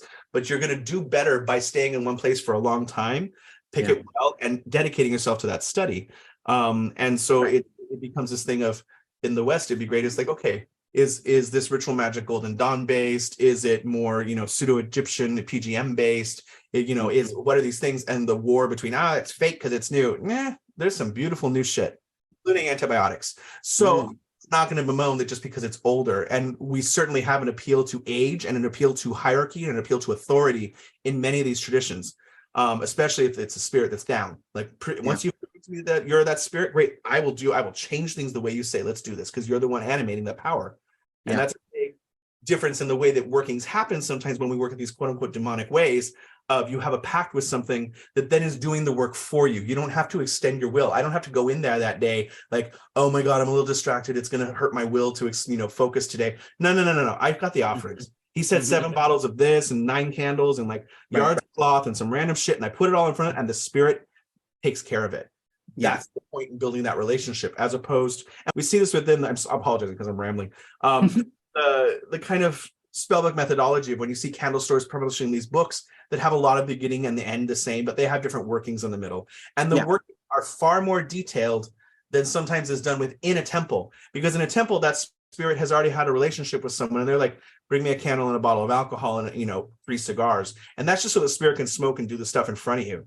But this thing, you have no divination, no temple to go to or whatever. And, you know, I will still say that the average Brazilian from the 1950s onward has more exposure to Kimbanda than most Westerners ever will, whether they're involved in a temple or not. So this idea of doing this huge offering of like 21 bottles of champagne, 21 daggers, 21 yards of red cloth, 21 yards of black cloth, and like 3 chickens that you've never killed anything, going to a crossroad and appealing to a spirit that has not agreed to talk to you yet, that is one of the reasons there's more shit involved. Yeah. The spirit's already down and says like, I'll work with you. Sure. Let's do it. That's the advantage to those things. And we're talking about not reinventing the wheel, because again, someone from a Western mindset is going to fill in what they don't know with their paradigm that they exist in. That is natural. It's not something to be shunned by, but it's also to understand that you can turn what you're following a recipe, you know, dot by dot, but you just don't understand necessarily how to fill the things in that you don't know. So again, is Musifin Capa Preta? Is Capa Preta Musifin? I don't know. That's for them to argue about. I've never had Preta in any time I've seen him or work with him correct him and say, actually, my name's Musifin. Or, you know, Hendrix or whatever I can't remember the first name. But they often don't, like, it's more like, did you pay me? Like, do you know how to call me, pay me, and let's go from there. So practicality, good spirit, discipline, hearing, sight, and confirmation through divination, and then proving it, probar, to test the spirit through repeated actions to say, do you do what you say you do? Yeah. And that is something that's better done through the confines of that safety and that for me. I don't, you know, my headstrong youth could have done a lot of things, and I'm lucky I survived. And even Sabi Musifin, because I mean, there's so much conflation here from the people I know that have really worked the Verum spirit. It's not like Capa Preta. And I don't know, you know, if Fontenelle or others that really thrived on this kind of like introduction of the inverse kingdoms, the líneas, as they were, the inverse lines, excuse me, kingdoms kind of articulated later, but the inverse líneas and this kind of syncretism between demon and Exu in this way, you know, certainly it's very weird to consider that Pombagira is just one demon. Where's her legion? Like, she's got so much, but it's a whole thing of like, how is woman her one advantage there? Like, the fact all women are one woman, this is the wrong type of direction in that maxim. So it's hard to know what the motivation was and why it's there. Certainly it's fun to actually muse on, especially if you have someone like you who is very fluent in Verum spirits, and it's certainly made for wonderful conversation with Jake, and to be adamantly like, they say is bullshit, I don't agree with you. For Jake to be like, yes, and tell me why. Again, you know, speaking of many things that we've talked about with Jake, he's it's not been a year yet, so I'm trying to observe that proper protocol of like, let him ancestralize, but like, what a fucking awesome human being, and completely unafraid to be told he's wrong, and awesome, and often like challenged by it in a way to like, oh, yes, I'll buy you a drink and you can tell me why. And that lack of hubris, fucking hey, that's like the epitome of nossa magia. I love that. And to consider what it means to think about the way oaths are treated in different traditions and how they relate to each other, how the revealing of things and the obscuring of things for power versus for like the revelation of, like, on the one hand God's glory, but on the other hand the bloodshed on the battlefield, right? These notions of what we are told by spirits and what we do about that is really interesting to me. So we could get more battle-y and talk iron. We could get more intermediary and talk messengers on the wind and the halo around the moon that is Iris and a plant, I hear, as well. Or we could go to clairaudience and think a little bit more about the mediumships of hearing. Yeah, I think there's a bridge with Iris that I would like to explore, and maybe I'll forget what that bridge is as we're talking. All right, let's do it. Specifically in the kind of like, let me talk about clairaudience real quick on the way to Iris. In this, like, clairaudience is still categorized under clairvoyance. They're all clairvoyance, Right. even for quote unquote main clairs, the four clairs that are discussed in spiritual circles of clairaudience, clairsentience, clairvoyance, and what's the fourth? Claircognizance, right? So like these fours is like, but where's clair smelling and or texture and like things like that? Where these other senses go? Well, they're just kind of categorized broadly under clairvoyance, which I think there's something interesting about the rainbow of vision there, and the idea that light in spectrum reveals more, that there's light that we cannot see, that there's light that we cannot hear, and that there's like radio waves are part of the spectrum of light, X-rays are part of the spectrum of light, and that this is all encapsulated by this concept of iris. And certainly because in prep for this, Al had said that he had a lot more on the goddess Iris than the plant itself. And I was like, sure, I will make fun of you for that on air. That's lovely. But I'd stand by my research, foci. Yeah, absolutely. This is joy for us to talk about, not necessarily homework yet. And cue Patreon. But so my interest in this is in connection to the fleur-de-lis, which we talked about briefly with the lily, and there's a lot of contestation around the fact that the fleur-de-lis, LIS, is people know what the lily and the iris are two different flowers, and how dare they be confused for each other. It becomes this thing of like, yes, but this is where language might help us, and not just going off of like stick to the modern spelling, because was it Francois Velde, heraldist, that basically was like, look, there's a hypothesis in the 17th century that sounds quite on brand, which is that the wild iris, the yellow flag in English, it grows in the marshes, which is the azure field of water. Commonly you see the fleur-de-lis as gold or yellow against a blue background, azure background. Yeah. And the name in German is Leichblume, which is, I don't speak German, so like that's fun. But Leich is also spelled Lies or Leys in the Middle Ages. Easy to imagine that in northern France, with its German influence, Leichblume might have been called fleur-de-lis, and that this would explain the name and the formal origin of the design, including the yellow golden shape against a blue background. And that there's legends that come later, because humans create meaning, and where we don't understand the relationship between things, we're going to make a relationship between the two. And especially in a codified set of graphic languages that we can call heraldry, there are numerous examples of using an emblematic of something to represent a bunch of other things of that sort. So rather than tree, it might be oak, but that oak might represent any number, like and be called an oak in the canting of how you reproduce that crest or the armory, but isn't necessarily just, might cover all sorts of other trees as well. Similarly, like fleur-de-lis is one of the plants that is like this, right? And so definitely covers, same as the garb, right, which is technically a wheat sheaf, but covers all sorts of other, is used in families that have a link to all sorts of other agricultural supply of barley or spices or things like that. And so, yeah, we have already a plant that is a family and a clan rather than a particular botanical specimen. And I think the argument then that people are like, no, it's a lily, and there's all these lovely things to associate with lily in a Catholic way, is Virgin Mary and Joseph and all these other things. Sure, but things can be called one thing and have the quote unquote wrong name, especially when French gets standardized much later.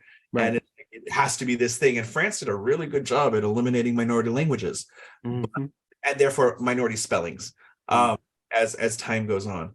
But there's starting from I think the 18th century one was the Pierre Augustin Bossier, the Sauvage, who was a naturalist. That's who Francois Velde is like, look, this makes sense.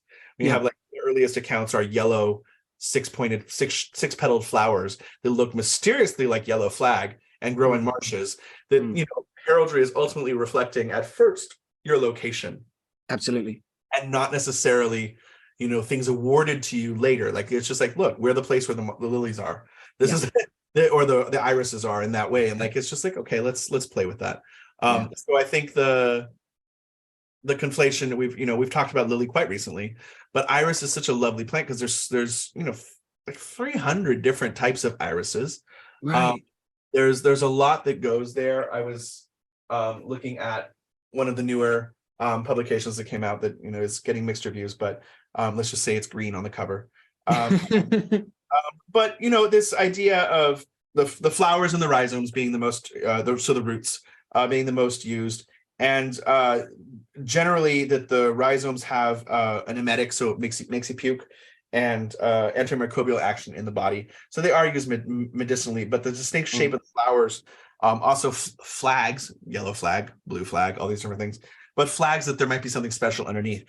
The fact that now we associate irises so heavily with like Van Gogh's painting is quite fascinating, right? So this idea of loneliness, the one white lily again amongst the purple blue lilies, but also that it was common to use this as a poultice for sores, the root specifically, and also used to vomiting. Why would you want to vomit? Well, you've swallowed something that's not good for you, your stomach's upset, or you've been poisoned. It's like these are good things to have, the emmenagogues. And it's a purge. It's a form of like one of the 6 non-natural principles of regulating your humors is evacuation. And while that refers to pooping and peeing, it also refers to bloodletting, which again was about voiding the most voluminous moisture that contains the others. Wasn't just about getting rid of the sanguine humors, which are more a plasma, as I feel like I have to say every time and probably don't. But they are also it's also covering making you hurl as well, hurling belching the devil out, etc. And then I think okay, obviously because the root is so used, Saturn governance is going to come in because Saturn governs all roots. Right. But the fact where it grows, yes, there's so much lunar influence because it grows where there's heavy water. So it generally tends to be either ascribed to the moon or to Saturn. Also, the fact that it's an emmenagogue always makes me laugh because that should bring a Saturnine connotation, right? Because Saturn vomits up his children. But it's tied into what do you call it? Homunculus type of magic, mannequin magic. So especially when you get into Prussia, it's compared to Mandrake. And similar to the German various roots, it was sometimes used into the Look-Wurzel, the shapes that are humanoid shapes carved out of the root. And that Japan itself uses a native iris to keep evil spirits away from the home, sometimes carving them into pseudo-humanoid shapes. I was reading about that, right? Yeah, they hang them from the eaves of houses as well, apparently. Yes. And they can even be added to bathwater, it said, which suggested was a personal protection thing. And then orris root, we would be remiss without referring to orris root, which is a very specific type of iris, right? Florentina, which is one of the ones that is supposed to be a candidate for the fleur de lis. Okay, yeah. It's either the other one or Florentina, which is the white one, but because the shape is so echoes the fleur de lis so commonly. But this aromatic root, Queen Elizabeth root is right, the other name, one of them? I believe so, yeah, I was just checking that. so sweet smelling that it becomes a staple in allowing other oils to be put into its ground root as a powder. So it becomes associated with feminine beauty. It is likened to the sweet smell of a woman's genitals, and is in many ways, by the time we get to like American and especially African American folk magic and hoodoo, becomes kind of the female equivalent to High John the Conqueror in many. So you would use High John as a male because it looks like a testicle, and you would use orris root for that sweet smell of apparently female genitalia. I would not know. It's been a while. Yeah, that's a good summary though of like it. On the one hand, does have all of these explicit. It's sweetening. It is added even to like has it can take on a very like candied odor as well. So it's like literally for sweetening work and love and amity as well. But it's also like more broadly this kind of female empowerment. Like as Queen Elizabeth root, it has that added sense of yes, finding love, yes, holding love, and that's an interesting distinction all of its own. And I love that notion that like its syrups, right, become like a way of combining things in a stable form. Like it's it's making its palace again, right? But also this gentility and like associations with regality and nobility of a noble spirit, if not a birth lottery ticket into the aristocracy. So yeah, the Oris as a pendulum as well, right? That's one of its uses that crops up in Southern conjure, at least at times, especially around pointing to love. Again, getting at like what brings up for me again, like, you know, all of the love divination works with, you know, apple peels and rosemary wands and any number of other things on St. Agnes's Eve or Midsummer Eve. These small intimate acts of looking towards and aligning to or forecasting of, you know, the primary concerns of who you're going to spend the rest of your, if not their, life with. I find the bearded irises very interesting, which is there's several species of bearded iris, and beard is because the lower petals tend to have little hairs, called fall petals. So sometimes they're there to help pollinators get up into the plant, but or that's what they've co-evolved into. But the bearded lore is quite interesting there, and is sometimes compared to the pubic region, and to show that it is important for women to the kind of doctrine of signatures and appeal to genital health and that way of going about. But also, I know that there's a high concentration of different bearded irises in the Balkans and in Greece, in multiple colors, and some people feel that it might even be one of the reasons for the association of the goddess with the plant. But I also have read that and I'm saying this because I'm appealing to your love of the goddess Iris here, there's a lot of plants that are said to be named for her, and we don't necessarily know that this is the only, it's become less and less. It's kind of like how there's no proof that conion is actually poison hemlock. It's popular tradition that Socrates was killed with poison hemlock. No, he was killed with conion, but that is the ancient Greek name for a plant that, you know. And is if we take the trial description, this is a tangent. Wow. The trial description that he went into his death quietly, there is no way that that's actually poison hemlock, because he would have involuntary spasms, froth at the mouth, and seizures. And at the same time, is this a tribute to the majesty that is Socrates, that he was able to do that and meet his death with stoicism? And is it an accurate description, or is it a legendary description? And, you know, we can't necessarily mistake one for the other, or even rule out that maybe it's a little bit of both. Right. But again, conion is now attributed to poison hemlock, but we don't quite know. There are several plants that go under that name. We know it's, you know, probably a dill relative by the names of plants that go in that way. So similarly, iris, there's so many plants that go under that. Iris with 300 species at least, and many of them are hybrids of themselves. So iris is making new irises. Yeah, the light is reflecting on the refractions. Yeah. All kaleidoscopic. Yeah. Well, being rainbow, right? But the name is also refers to the halo of the moon as well. So I imagine, you know, especially poetically, any group of ring of flowers, or any flowers that are obviously of the same shape but a variety of colors as they can grow together, like that, is going to potentially be referred to as a you know, a rainbow on the field. So, okay, let's explore this tangent of iris, because why this flower? It's an interesting one. I'm not certain. I don't think there was any one point where it was like, oh, she's the god of Oris roots, and therefore this all totally makes sense. There's a combination with this divinity, this messenger divinity of being partly of the sea and partly of particularly of the winds, but of the sky. And I guess the interplay between those two things that makes a flower between the, you know, she's referred to as, well, so she's the daughter of Oceanus, she's the god of the sea god Thaumas, and Electra, who is daughter of Oceanus and Tethys. She's sister of the Harpies, and she's referred to as a goddess of sea and sky. She links humanity, right? So there's this notion of her traveling with the speed of the wind from one end of the world to the other. And this idea of being able to venture into the depths of the sea and the underworld as well. So she's far darting in that like Hecatean sense. But A seems a relatively, quote, minor deity. There's stories of her turning up in other gods kind of cycles, but there's supposedly relatively little evidence, at least, of historical cult and worship in the surviving records. There's a couple bits and pieces apparently surviving from the island of Delos, but she's depicted as a messenger primarily. She's carrying a caduceus. She's winged, and is also said to have a pitcher of water frequently.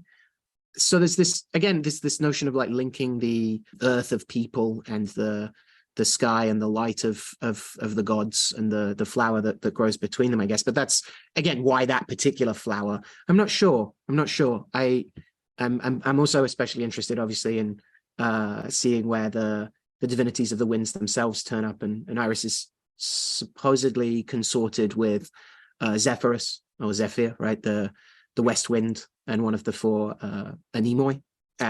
So there's a westerly influence here, and so that's always going to make me kind of like think about what else I find in the West, and especially if you've got an airy association already, so you're into realms of the scent of things and the use of it in scent as well. So we're back to maybe the halo of the flower colors being an aura or a circlet, if you will, upon the mysteries of the potency of the root.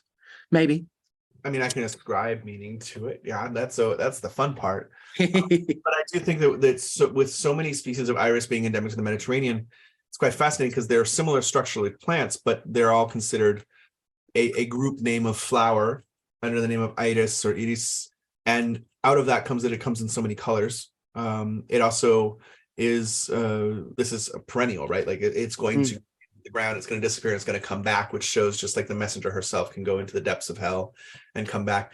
There's also this lovely thing with Iris, the goddess, right? Of, as you're saying, she's minor. She's technically an equivalent to Hermes as far as messenger of the gods, yet she's intimately tied to the female deities. And her sister Arche is betrays the Olympians and goes to serve the Titans during the war. Right, and, one of the harpies, yeah. Yeah, and Zeus rips off her wings and gives them to Thetis, who then in turn gives them to Achilles, and who wears them on his feet. So he has, winged feet, and Isis carries a caduceus, which is the symbol of the messenger gods. And there's quite a few more messenger gods than our neat little, like, Mercury is the one who's doing everything at all times. Hermes is the one doing it. Like, it's interesting to consider those holes, right? I find that wonderfully interesting. Yeah, absolutely. Yeah. Is she counterparted? Is she outshone? Is she simply getting on with, the actual information economy of the gods and people, and is too busy doing her job to have a bunch of temples formed to her or what have you? Also, her conflation with Nike in imagery that people can't tell if it's her or Nike shows that obviously apparently winged victory must have something to do with a caduceus. Well, quite. Is the message of victory that which like rallies troops to produce victory? Yeah. Right. We're into some like revelatory divination, not just like what's the best course of action, but like here's word from the gods about like what's a good course of action. She's also the one that is, speaking of going into the underworld, isn't she the one that carries Styx water, or is that just based on the painting? The 18th century painting that I know happily. It's Iris that in going into the underworld to carry Styx water up for the gods to swear by, to make oaths by. Yeah. So it's interesting. There's a lot of, it's almost like she's on the errands. If Mercury does all gods, then she seems to be serving specifically not just gods, or only the gods in this way. Like she's not necessarily one by human contact as much. But there are plenty of people who are more knowledgeable in the Greek pantheon than me. And certainly one of the benefits of it all is that there's so much conflicting information. The more you study that, it actually starts to feel like, yes, this is real practice, as opposed to the super simplistic, like here's the 12 Olympians and nothing ever will vary. Right. I like that there's this connection to Delosian cult, which is Apollo and Artemis are from, and Asteria, who's one of the sisters of Hecate, or mothers of Hecate, and is also literally turns into the island of Delos in order to shelter Leto, their mother, the Apollo and Artemis's mother. So Yes. this intrinsic relationship with the sun and the moon that is also now tied to stars and Hecate and to other celestial phenomena like rainbows of Iris. Which can only happen when, well, not only, but the combination of, water in air, right? This winged, but also carrying this vase or this amphora or this water jug of some kind. The pouring out of things across the sky. And also just I know that there's I saw mention of a satyr play, a satire being titled Iris, and so of course I just associate her now with that, naked men with ponytails up their butts recounting the tragedy of just scenes that you don't go home, hating the world. And now some light comic relief after all that, like Moida. And now for something really different. Yeah, exactly. Yeah. But golden winged, swift footed, wind footed, dewy, wondrous one, storm footed, storm swift, and wandering the clouds with her pitcher. So she's always tied to water itself as she's both like a strange version of a cupbearer, but also messenger primarily. Communication is new endeavors, sometimes dressed in rainbow colors, sometimes dressed in white. As I believe historically, even though I said this earlier, my notes don't lie, because I wrote them down before now. She is tied to the fulfillment of humans' prayers. That she's attributed to when any of the messenger deities are invoked, but that like the fulfillment of prayers, she is praised. And that might just be like the specialness of like the rainbow has landed on you. I don't know. Here's the go light of the gods being like, yes, prior to it being, specifically Abrahamic and don't let me do this again. There is a main belt asteroid named after her. Oh, cool. Mars and Jupiter. It's the fourth brightest asteroid in the belt. So it has a stony composition. It's, there's some stuff there. So you can see her position in astrological charts, should you want to. And I believe there's iridium, right, is named after all of its kind of peacocky salts that it can. And see, there we go. The plant Iris was named after her due to the wide variety of colors its flowers have. Yeah. Watery land, halo around the moon. I was already going to think, I was like, but the irises are kind of like the halo around these lunar areas that are very marked, like the beauty of it coming up. But it's really just lots of colors. Nothing wrong with that. Okay, so with that too. So we've done some iris there. I think I can't even remember what the original name was there that I was alluding to. Oh, clairaudience and rainbows of like messenger. So it is there, right? The iris, the messenger, the systems that are there, the messages of the unseen. Clairaudience itself being under the guise of clairvoyance or under the larger category of clairvoyance. Clairaudience meaning clear hearing, and one of the gifts of Saint Clare, if you're an espiritista, the gifts for contacting spirit, hearing spirit accurately. I think ultimately clairaudience, and I remember you saying very specifically that you had mostly questions about yeah, I think so. It's not something I come across an awful lot in grimoire books of secrets or magical operations and experiments. You set plenty of experiments for seeing spirits from the auguries of weather conditions, which can make them more easy to conjure or more difficult, to actually like how spirits are meant to come forth, or indeed the descriptions of the images and emblems that we're meant to use and fashion in order to speak to them. But also like, the more spirit contact stuff, not just hearing accurately or seeing accurately, like reading the book of nature, at what point is it wind magic, at what point is it meteorology, but also that like there are markers in, say, like the fourth book when it has its like planetary spirit spotters guide, where it says, when you summon this kind of planetary spirit, you're gonna see these kinds of things around the circle. So there's pointers for visual stuff. There's even pointers for olfactory business, beyond arguments over whether you summon bad spirits with good smells or bad smells. There are smells warned about that show I guess I'm interested here in like the particular visionary encounters where a spirit is making itself known, right? You get warns about like the terrible breath of demons, right? That it smells horrible, but you don't see so much about hearing things beyond like there's operations to hear pleasant music. Again, shout out to our girl Klepoth. And occasionally there's stuff about hearing spirits as confirmation. If you've like conjured your scrying stone right, you sometimes are said to hear the spirit. But again, more commonly you're seeing either a shadowy thing in the stone, or even in some cases the idea of the stone moving slightly. So the idea of what it means to divine by hearing things and hear spirits also for me comes more under the auspices of understanding the language of birds as an alchemical term, but also like literally understanding the speech of animals by its augury, you know, when the cock crows, etc., versus listening to the crackles of response in pyromancy.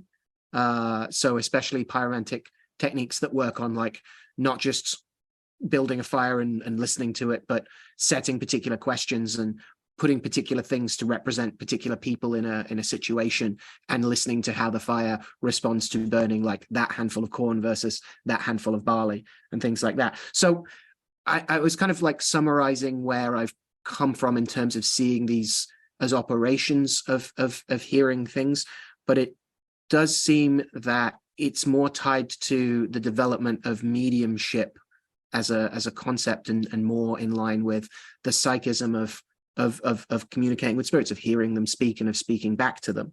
And so I guess I was more curious about like where you see how you see clairaudience kind of treated in the traditions of the practice of both old and quote New World magics.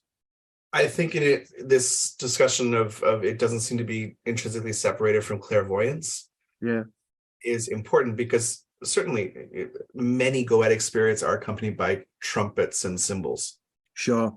If that's the case, are you seeing floating trumpets and cymbals, or are you hearing them? Right. Dialogue with spirits itself. How are you getting any information from something that is just a shadowy figure in a glass if it's not inspiring conversation? And so I don't know if it's it's not talked about as something separate from that, because it's usually so in part with that. So I guess we can first separate the things where we know we're not going to see something, but we're going to hear a response. You get things from like God acknowledging Jesus as his son at the baptism by John the Baptist is a form of a voice from nowhere that, did everybody hear it? Did, what is that thing there? Versus, the personal whisperings of, especially in spiritist influence things, and these namings of things of clairaudience and clairsentience and claircognizance and clairvoyance, of some people hear things without seeing them, and they hear the voices that come in, this type of, I think also because we're primarily visual beings, that oftentimes if we start to hear things, we start to visualize what it might be, regardless of whether or not it's accurate. And when we can't place a noise or a voice, it freaks us out. You don't know what it's just intrinsically it's like built into us. So I'm not sure that I think it has to be solely, I'm not sure you're saying this, but I don't think it has to be just these extra things of language of birds and firecracking. That's wonderful. Those are ways of interpreting those specific things, which are said to be gifts, right? But also every interaction of spirit sight, if you're not lip reading and they're not using sign language in some way, how are you negotiating anything without hearing something? Right. And what that sounds like, even the records of clairaudience, it's not going to sound like a human voice in your head. Sometimes it's just a thought that, yes or no. And what's interesting is when you're developing these techniques in modern schools of psychicism and psychicism, is that the word? Psychic development, let's go there, or modern witchcraft or magic, that you're told to just use your intuition. You'll know whether it's yes or no. Well, you're using words there. And a lot of people don't think in words, and I get that. I am not someone, I'm a visual thinker. And it takes a lot for me to consider and be like, okay, is it yes or no? And it's more of a gut feeling that I associate with those words than actually hearing yes or no. But some people actually hear yes or no. And is that their own bicameral mind evolving where they can comment on things in that way? I don't know. That's not how my brain works, but I don't know how separate it is from anything like that. I mean, because that we give those words, and words are trapped memories of both visual imprints, the writing, as well as, when you think in words in your head, do you think in seeing things in writing, or do you think in an audio voice? And, if you're talking to a demon and, it says that you have to move backwards, how do you know that? It's shooing its hands like you're on a plane and it's like, hey, the exit's behind you, or saying move backwards. And people will say, oh, I'm hearing, this name, John, and the person's like, oh yeah, John. So like, is it pure? I mean, are we going to invoke the kind of famous, what's his name, James Randi, who's still, I think he's passed now, but the offering of $1 million to anyone who can provide a genuine psychic power under proper scientific observation, who can prove it. Right. Or like the Blackmore's first law, as it's called, that people's desire to believe in the paranormal is stronger than all the evidence that it doesn't exist. As magicians, as whatever the hell we are calling ourselves this week, there's something to this that, again, clairvoyance doesn't even look like people imagine it to. Yes, you can develop your visualization. You can develop those things to be strongly to the point where it's almost like you're seeing things when you close your eyes, perhaps, that are almost as vivid as when your eyes are open. But for a lot of people, these are flashes. They might be overlays. Some people do have the full quote unquote hallucinatory effect of, like, Macbeth's dagger. But what is it when, he's hearing sleep no more? Is it like, were those true voices? Were those the witches? Were they embodied spirits? Is that clairaudience? Or is it, is there a difference between clairaudience when it's just, spirits, or when it's actual people around you? What is the thing of, like, the supposed technology of, like, cops that can use laser technology and hear inside your car if they drive up alongside you? And is that a form of technological clairaudience? Clairaudience is just having really good hearing. Clairaudience, I don't know. Clear hearing, we've never been able to prove that there's such things as paranormal through someone saying, I can hear this voice. And then you can say, well, tell the spirit to go look at the order of the cards on the other side of the table. And no one's ever been able to do it. Right. At the same time, those of us involved in many of this are we just interpreting random things and clicks in our head and associations? And did we hear it? I don't know. Because of things like Blackmore's law, which is, our desire to believe in the paranormal is stronger than the evidence that it doesn't exist. Right. We are programmed to make meaning and to justify things. And part of what we do as humans. So I think clairaudience in this case, is it like dreams? Is it like, what was it just reading about?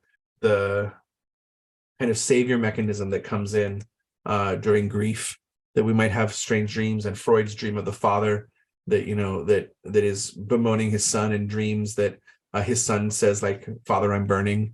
And he wakes up and he sees the candle is now tipped over on the coffin, and he puts out the fire, and, it makes him feel like he could save his son because, that's a desired output of the brain. And that doesn't necessarily mean that the child talked to him but in our paradigm, we allow that maybe it's both. Right. We might allow that maybe the son did communicate with him, or that it was an external voice that was like, hey, you're going to burn everything down. And it helps him to realize that, I saved my son in death in a way that I couldn't save him in life.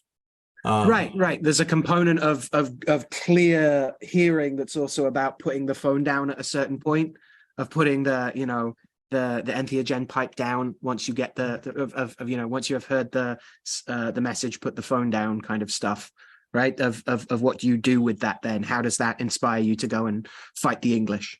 Which again is where, like, again, it's tested by how useful it is, right?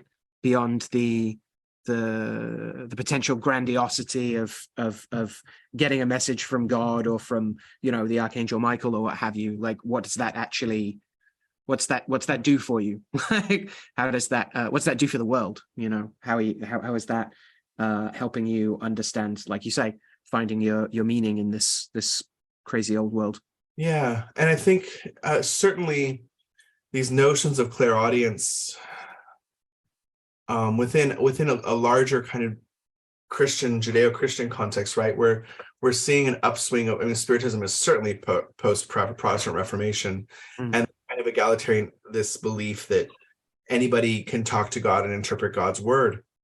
And I don't know, you do see people, so many new messengers and prophets and things like that. And it's like, okay, the church stomped those out in the past. So maybe there was just as many as there always were. There's always this, like, I don't know. What is this like, when you're hearing voices, what is the thing that flips it from demonic to divine or divine? And is it just merely in the like, well, the proof is in the pudding afterwards? Like, what do they advise you to do?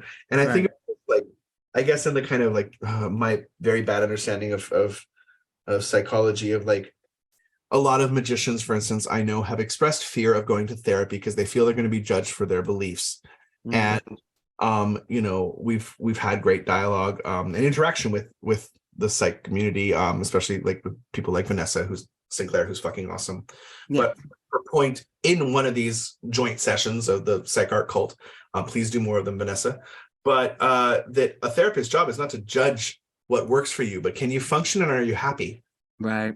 If talking to St. Margaret every night, she talks back, but somehow you are functioning as an adult and like, you know, your commitments that you want to make, you're able to uphold them, not the ones that are always expected of you. Like that was very phrased in that way of like the choices that you want to make, are you able to fulfill and get the life that you want?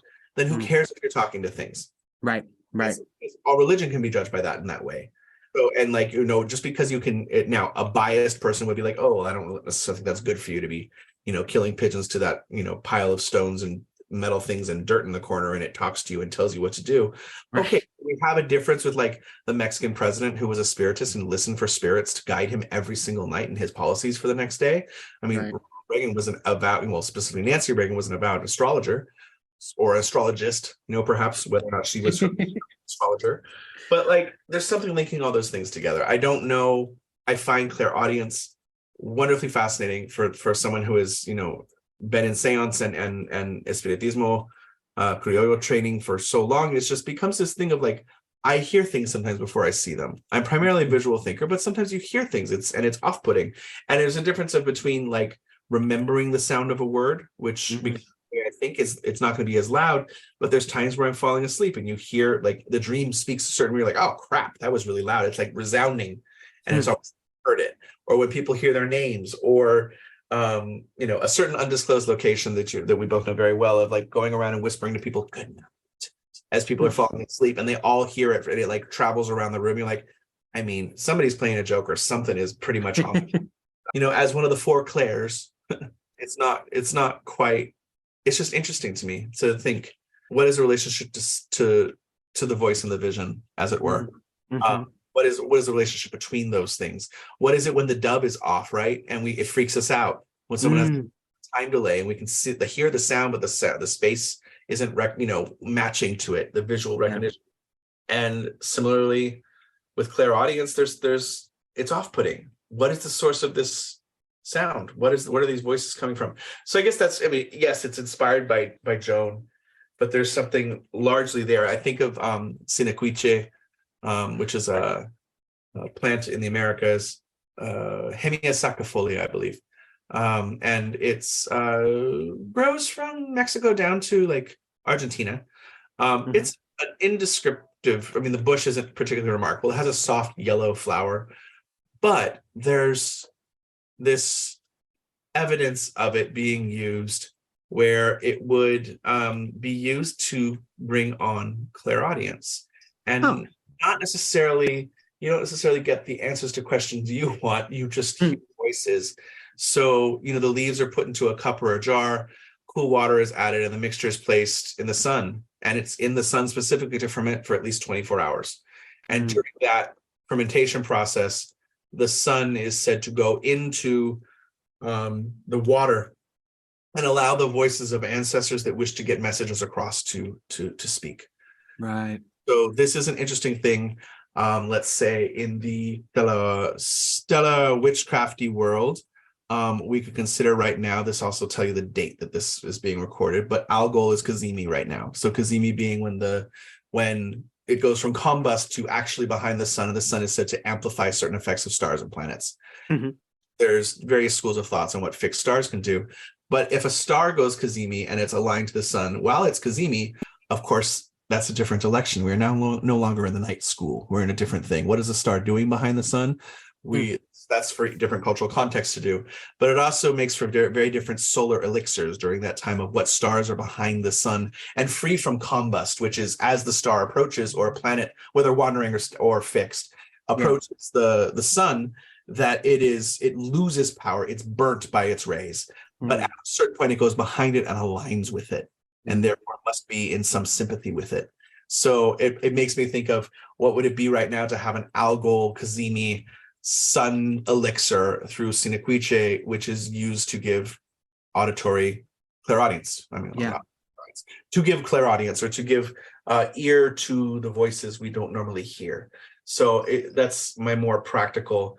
And if we ever do our goal of, this is the episode I leaked this thing of like, we're trying to find more ways to share practical things, both on the air, but also through other means, newsletters and future workings. So please encourage us and help us manifest this goal of more content and perhaps published content and things like that. And experimenting with this stuff as well, and seeing it as a way of talking to folks that are interested in going along these long walks on short tangents that we do as part of this podcast, and being like, okay, let's try that thing out. That sounds interesting. Let's potentially have a way of being able to see how members of our community are working with this stuff. I also like Sinaquiche hemisacifolia because it is not endangered. It is more than likely wonderfully secure. It's not as prominent, so they're not going to say it's immediately secure, but it is considered apparently secure. It's not at risk for anything. Okay. And not sold as much in a dried form, so you actually have to grow it, and you have to have the fresh leaves for this. So for me, anytime you can cultivate a relationship with a living plant by nurturing it, let's say for a full year before you start using it, because you do want it to grow enough that you're not like taking all its leaves and it's like, I can't breathe now. It's done, yeah. So like that cultivation of a plant in contract with that living plant, putting yourselves under the Capa Preta of this contract, right? The black cape of like soil here. This is all expansion. This is not orthodox, and please don't come at me for that shit, but like this is what we do, right?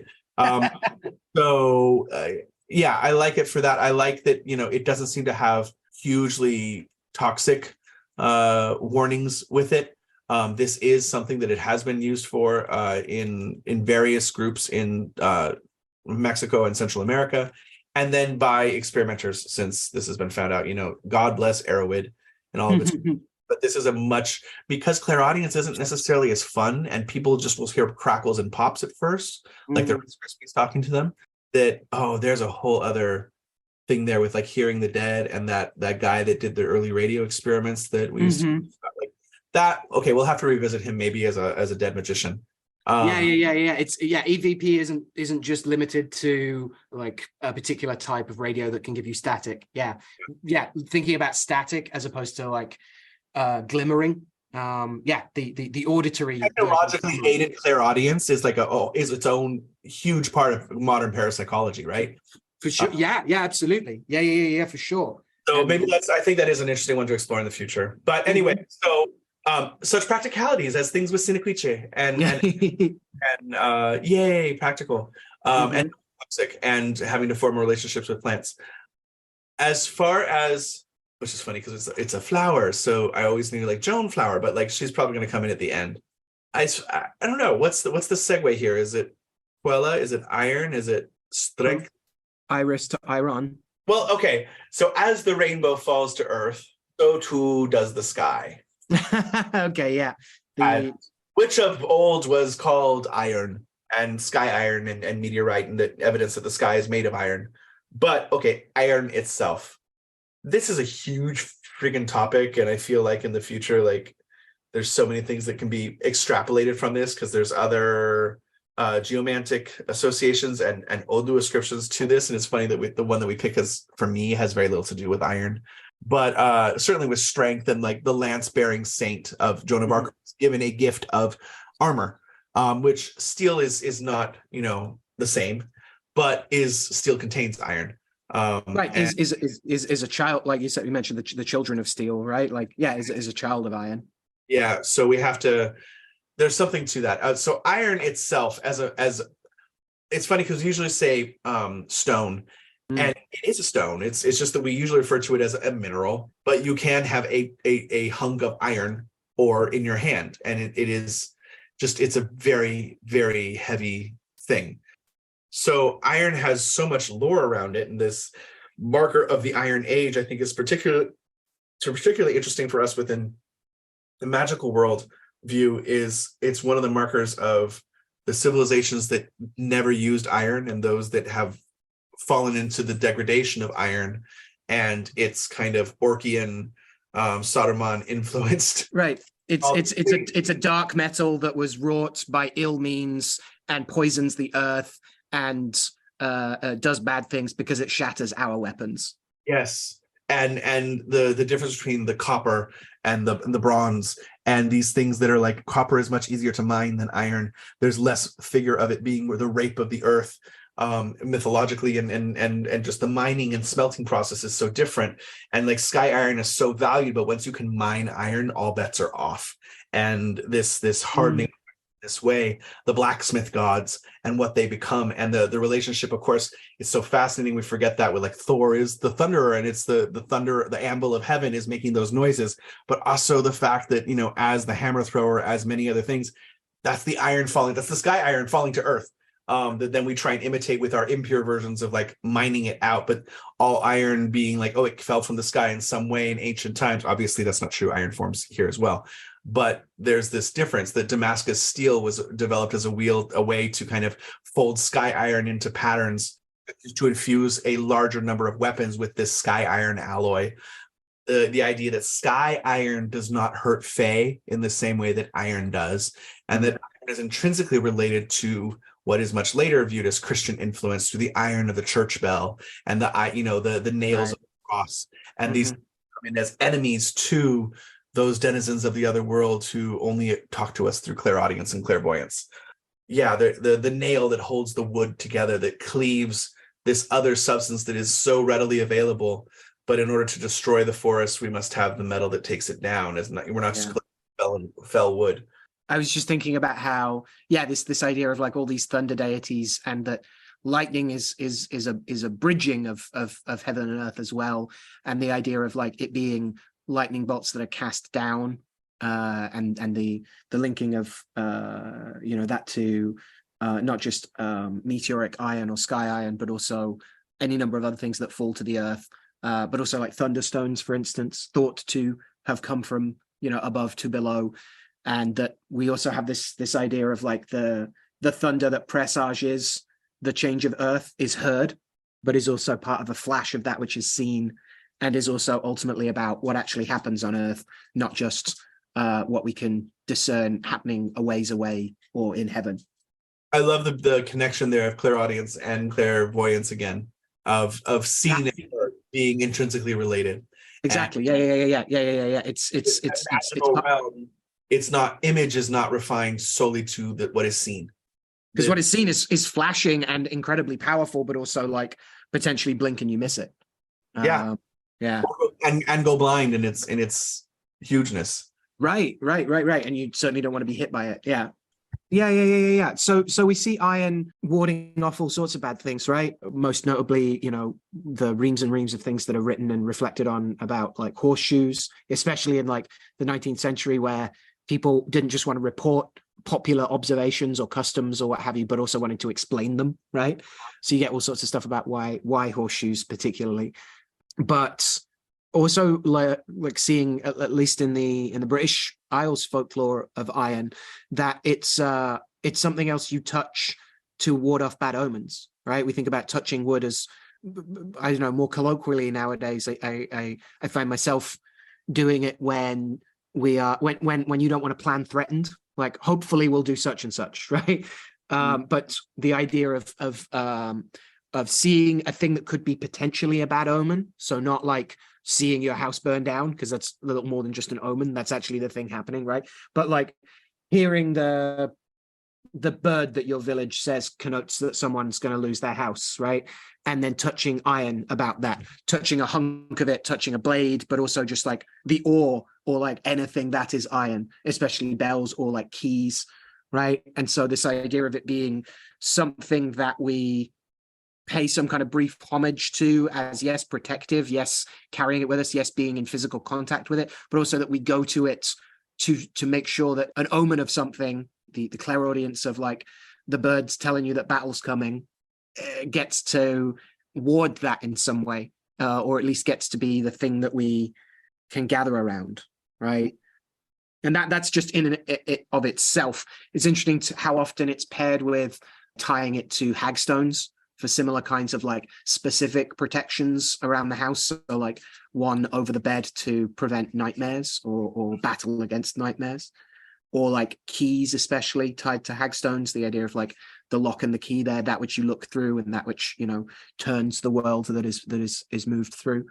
And that's just iron in its like various forms in terms of treating iron. Oh gosh, making iron red hot is used in so many different works of unbewitching in a variety of British Isles cunning crafts, whether that's heating a red hot poker and putting it into milk to unbewitch it, or a variety of the ways in which a patient's personal concerns, chiefly their urine, is also boiled away in a metal container, or is stabbed with a pitchfork that's been heated in metal, that's been heated red hot as well. So this idea of like metal, whether it's even down to in places that might seem unsafe, like putting metal blades in a baby's cot, right? Less for the kid to wield themselves. Babies are not dual wielders immediately, specialize in their skill tree for that, but that you would put a blade in some of the lining of the thing, so it's protecting. So again, this idea of like arming ourselves is one thing, but the idea of like heating it up to provide even more of its like its ability to sever or burn up or cauterize. Yeah, I think one of my first awakenings to the non-universality, despite what I wanted to believe as a wonderful dapper young teenager, of the alchemical metals, was finding studying Latin and being like, I'm going to choose to study the Picatrix. Why not? I'm so glad that I didn't credit myself with learning things better at that time, because far better than people than me know a lot more about astrology and Latin to be able to translate it later, or Arabic for that matter. But that iron is a Saturnine metal in the Picatrix, like copper. Yeah, and in the things we call Vedic astrology as well. There's particular charms of like Saturnine charms of a ring that has been formed from the shoe of a black horse. Mm-hmm. It's like a huge one. Gets used for all sorts of Saturnine work. Definitely, I think there's an part of the division, perhaps I might propose, or I'm asking a question or something, the division between how Western Europe has been challenged by this idea of image magic in a way that the Arab aligns with the Vedic, aligns with kind of certain other traditions, that is a lot more easy to explain why it might be a man holding a sword to the throat of a king as an astrological image, and the West kind of just taking that for like, okay, we have to do that because we don't necessarily understand the source of that image in the same way, or the impulse. We can justify it later in some ways. And I think about that with, and I'm not proposing that's a fault. It's just there's a difference in translating those images, different concurrent evolutions, or whatever we want to call it. Similarly to, and certainly can be brought up with geomancy, right? Of like, right. And we've talked about this probably, and not together, but certainly both of us have talked about this with Sam over the years of like, is Western geomancy an incomplete version of Arabic geomancy? No, it's a differently evolved version. There are things that we can see that are directly traceable to Arabic geomancy, and other things that evolved in a specifically Central and Western European mindset to use and adapt it. Because as we talked about earlier, if you're adapting another system and you're reading about it, you're going to fill in what you don't know with what you know.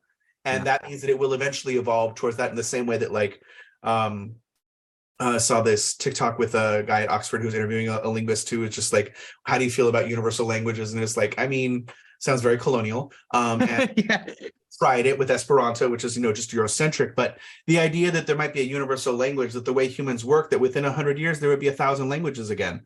Because we do have in jargon, we do have in dialogue that we create with our social group that is not going to be shared by people on the other side of the world. And so languages will always evolve, even though media might have reduced that. there are still so many variants of modern English, despite media being transmitted so heavily in English. Yeah. So it's praise for the chaos that is language and language barriers. But I guess similarly, I'm saying that in this way, that there was a point in there. I did find it interesting that there are notions that come around, and again, this feels a little murky. 19th century historians, although there's evidence of it later as well, that early agriculturalists were very dubious about using iron. There's a case in Europe of like the widespread use of it in Poland at a certain point came just before a very bad series of harvests, and so for a good while in Polish kind of folklore was regarded that you shouldn't use iron plows. Ancient Greek plows are wood. That seems a very common material. Even there are reports I found of early North American colonies of what will become these United States, where various settlers expressed a concern about using iron in this new Eden, and that like paradise should be plowed in a different way that doesn't bring a bad metal that could potentially, there's talk of like it poisoning the earth, and the, you do find bits preserved in English folklore around like places that still use like stone knives for things, even at like the church fete stuff. So this idea of when iron and when not iron is really interesting to me. Yeah, that's fascinating. I think of plow shoes, right? Like I saw plows made of metal growing up, but it was much more common for people to have a big hunk of wood that they attached a plow shoe to. Like the front of it is metal, and the wood pulls it forward, because who's going to have? I mean, forecasting in the industrial era, much easier to forge a plow shoe. And also makes a lot more sense of some of the anointing stuff that you see in Plough Monday work of like, having our little let's make this about Epiphany for a second. Like the periods of things done, like anointing the plow, feeding the plow, making it drink, even like feeding animals or like birds, like killing a rooster for it, and those off to the field and that kind of thing. Like, it starts to make a lot more sense when the plow itself is wood, or when it's metal. Again, how things change and remain or adapt.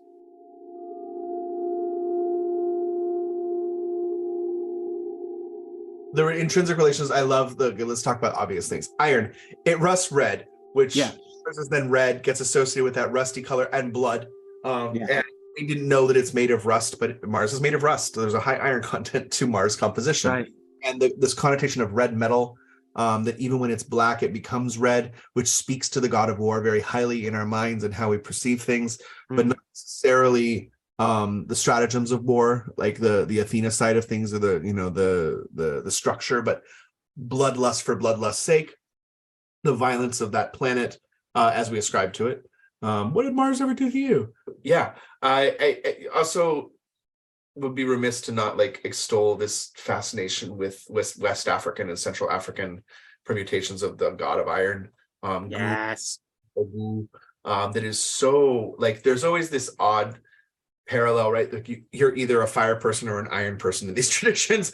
Why not both? But to understand that, like it's the within Orisha, the Shango Ogu.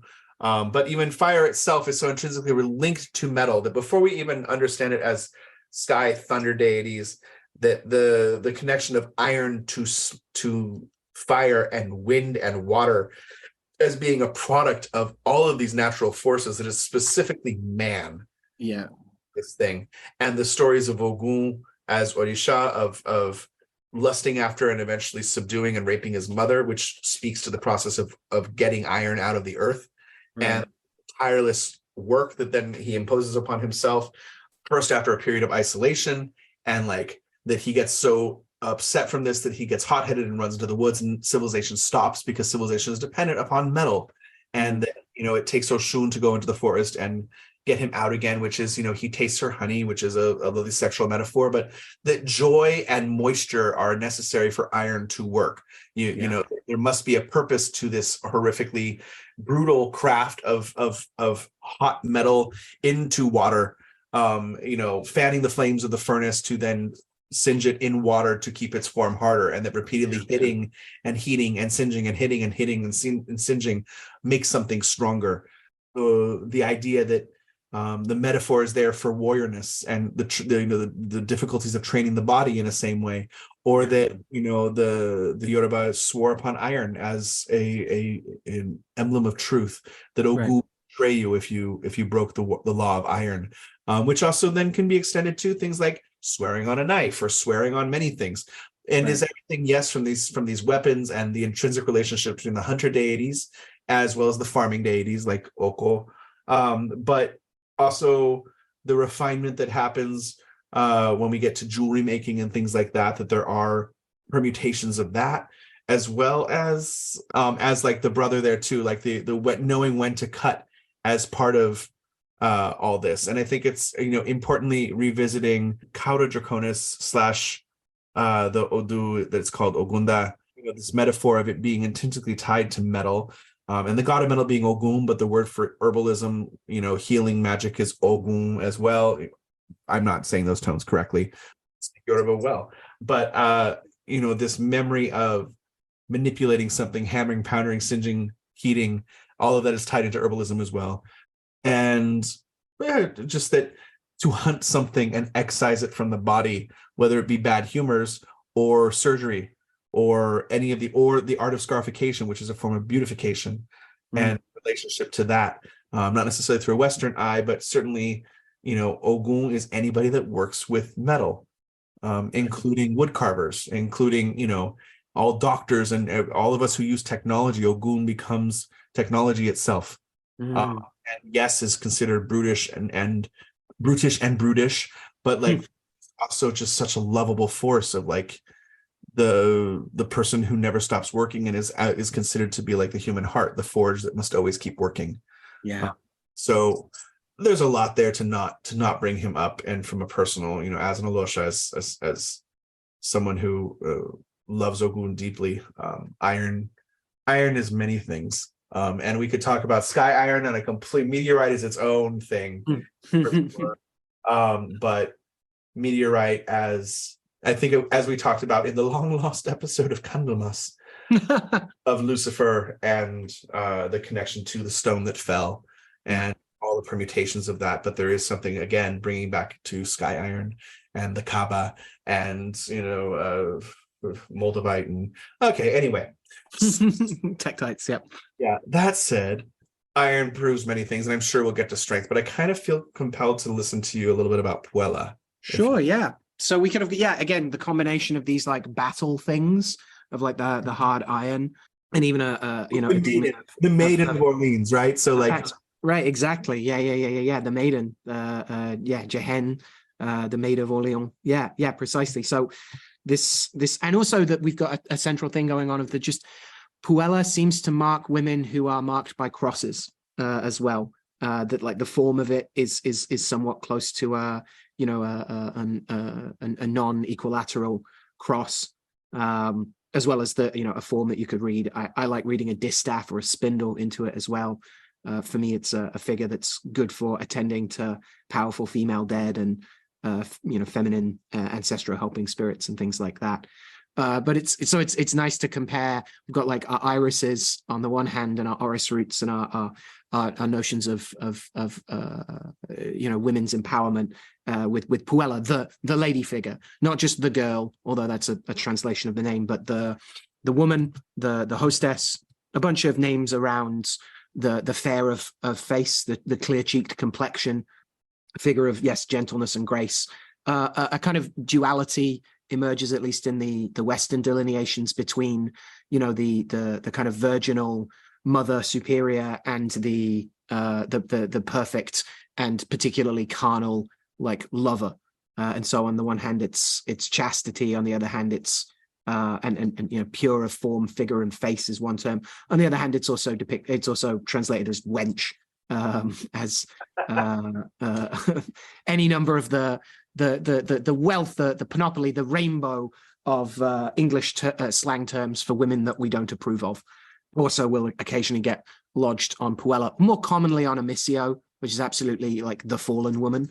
But even Puella's standards that it's held to of being chaste or of being artful in the positive sense of like artisanship rather than crafty, still kind of belie this duality that kind of gives us a little snapshot of the last 2,000 years of European patriarchy as well. You have Puella as a figure that I think of as like standing in at the top of this magnificent flight of stairs in a beautifully decorated mansion, bidding you welcome to like the party of your life. I think that's a good like Venusian kind of welcoming kind of take on Puella. But Puella also represents or tries to track harmonizing potentials of things. So whether that's love or craft or like community, fomenting interactions and enrichments, and kind of this idea of like embroidering the tapestries of beauty and grace with like kindly wit and like self-possessed charm and things like that, as well as like this sense of like vitality of like there's a lot of like the flowers of innumerable Western women's names, right? This vitality of blooming. So a figure of like soft power, as well as like potentially some pretty deadly diplomacy, very social craft, right? Of leadership, of pulling tensions, hopefully to weave some kind of harmonious thing that's lived and shared in some sense as well. I find this Odu very challenging. One, because this is in the higher ups, so this is all theoretical, meaning in the course of study of Odu and things, these are things you've heard this spiel before, but we sit at the feet of elders and we try and respectfully learn things and in time and go through things, and this is one of the Odu that is ascribed to Ifa almost exclusively, meaning it marks a pattern of energies that Dilagun does not consider or doesn't see happening that often. So there's a sense of like specialization here. It's outside of the Odu of life. Is that a fair kind of summary? Yeah, and without going into them, that's because that's Odu of life is a very in-house in tradition term, but it's not in the bell curve, right, per se. And there's also the energies are complex and very difficult to navigate, and are often felt to be requiring a much more cool head to deal with. They raise emotions, they raise things up. These are hot Odu. Now, I will say that is because Ifa exists alongside Dilagun in Cuba, and there have been many treaties that have been hard won between the different houses and systems of thought. And we would have to go into an extremely extensive survey of what Ifa is and what Ifa is not. And certainly for those of you coming from an Isheshe background or modern discussion of Orisha religion, you may be more familiar with Ifa being a name for all of Orisha tradition, and I guarantee you it is not that in the diaspora or even in Nigeria, but Ifa becomes a catch-all term for Orisha. Right. Orumila or Ifa is one of the Orisha, and it is a cult of diviners that started out one way and over the years has slowly incorporated every other cult into it, and that's fine. That is what they do. But there are memories of other existences with and towns that will remind you when Orumila became an Orisha in their town, like when they invited them in. Right. So you'll still see contests between royal lineages where the Ile Ife is saying we need to confirm your next kings by using Ifa, and they're like, we've never used Ifa, we've always used Dilagun to do that, and we can tell you the song that says when you came in, and we had this argument already. So I'm not trying to start fights here, but Ifa is not the same thing as Orisha, except when it is. So there are certain Odu that in Cuba, because the proximity to Ifa, there's stories about Yamaya Oshun like divining, and then Orumila walks in and says, what Odu are you on? And she's like 12, and he's like, well, you can't read ever again, and you can never read above 12. But like, whatever, like in Brazil, there was no Ifa cult until recently. There was a memory of Orumila, but there was not Ifa in Brazil until the 20th century. And if this falls, you have to read it. So it becomes this thing of like, there's an entire tradition of appeasing and working with those things there. So just as there are houses in Cuba that did not incorporate Ifa. And so there is memory of what to do here. And it's a highly contested thing.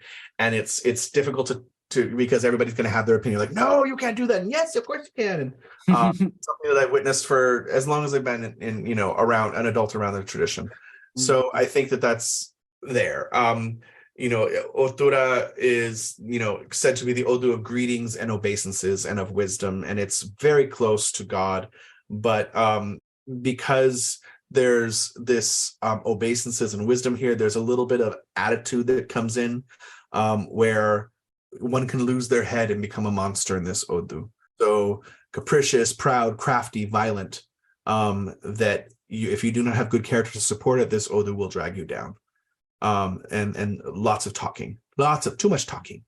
So there's a lot of things you can read publicly online about this Odu, and it's, what's born in this Odu according to, again, I'm going to use published sources so that my own elders will keep training me.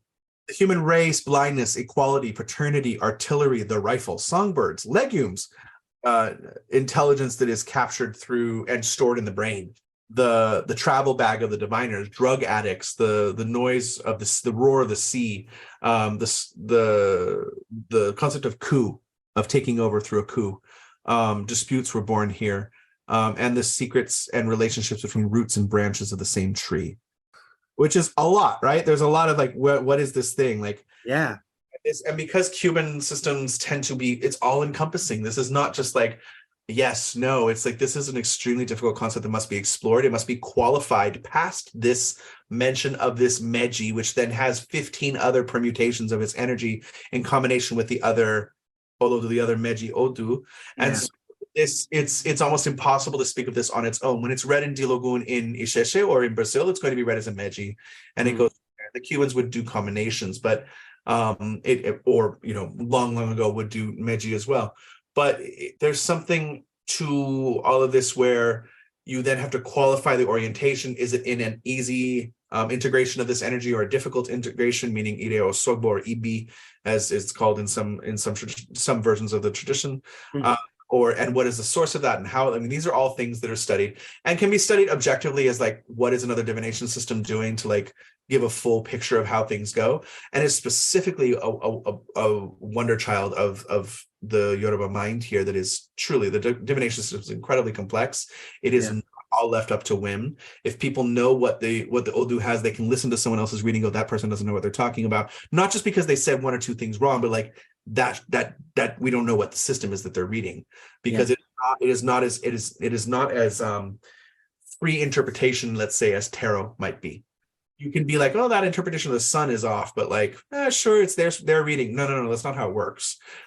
If they say that, certain Orisha and herbs and everything are speaking in certain signs, then those are going to be consistent between, there's 4 main orders of the Odu, and there's probably, 3 or 4 times as many main interpretations of what those Odu mean, but they're all going to be there's landmarks, right? So very, but the Last Supper is in this. The road to wealth is predicted here. So there's a lot of things here.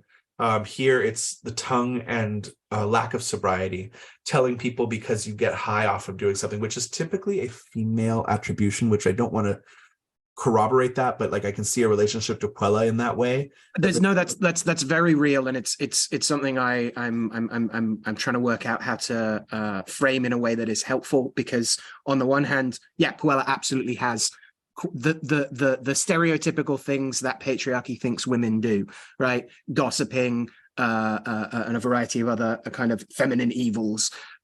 And on the one hand, that's coming from a place of deeply gendered understanding of women as inferior, but it's also marking the accurate history of what those convictions produce as a society, right? It's delineating to say, these are how these oppressions have affected women, versus saying these are the cooked in essentials of how women must be repressed, right? So it's a tricky one, but absolutely gossip and social, less henpecking and more kind of like social manipulation. Not so much on the henpecky, but delusions that there is such a thing as one way to act and be.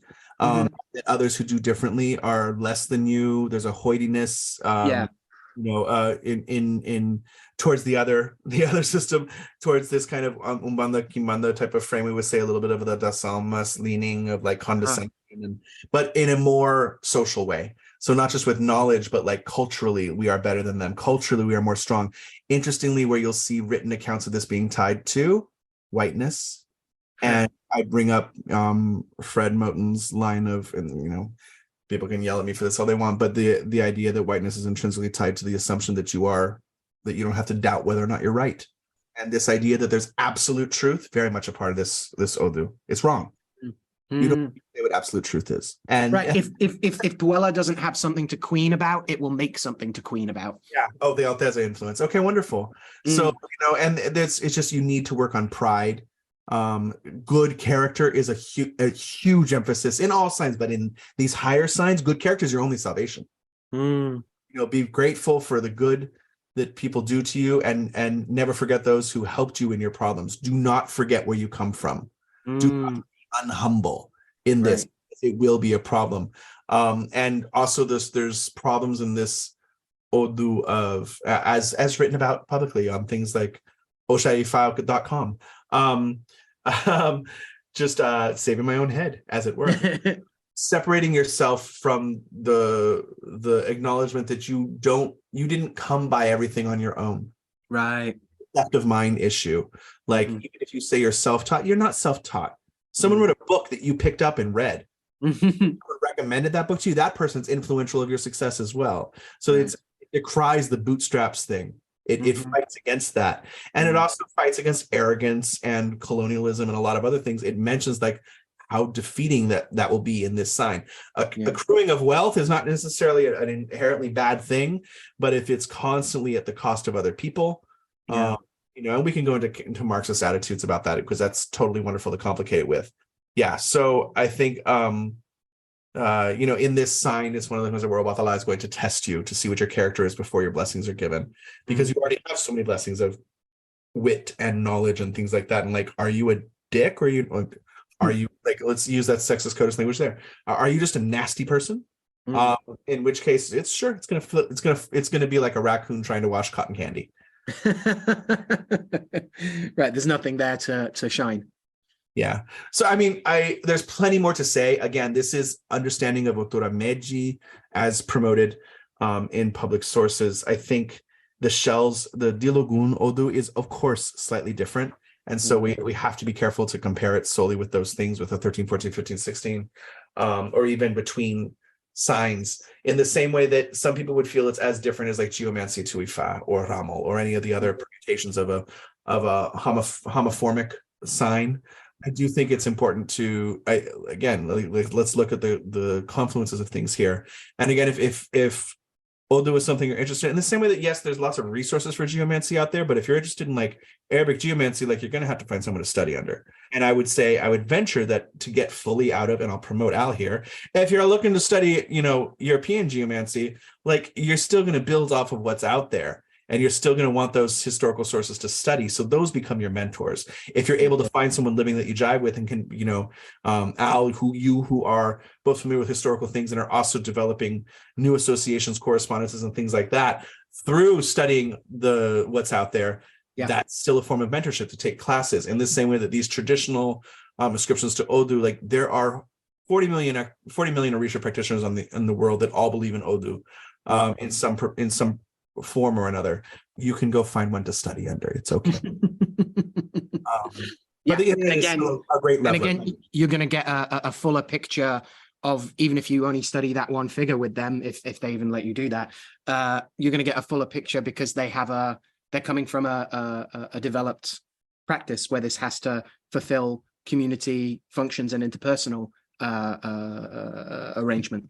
Yes, absolutely. And the proof is in the pudding there, right? Like, the communities are still going and they're still using it. And it's like, okay, that's important too, because that's how we're able to make new associations, not just through the wisdom of one person who might understand it, but through communal affirmation that this was correct when this was read in this way.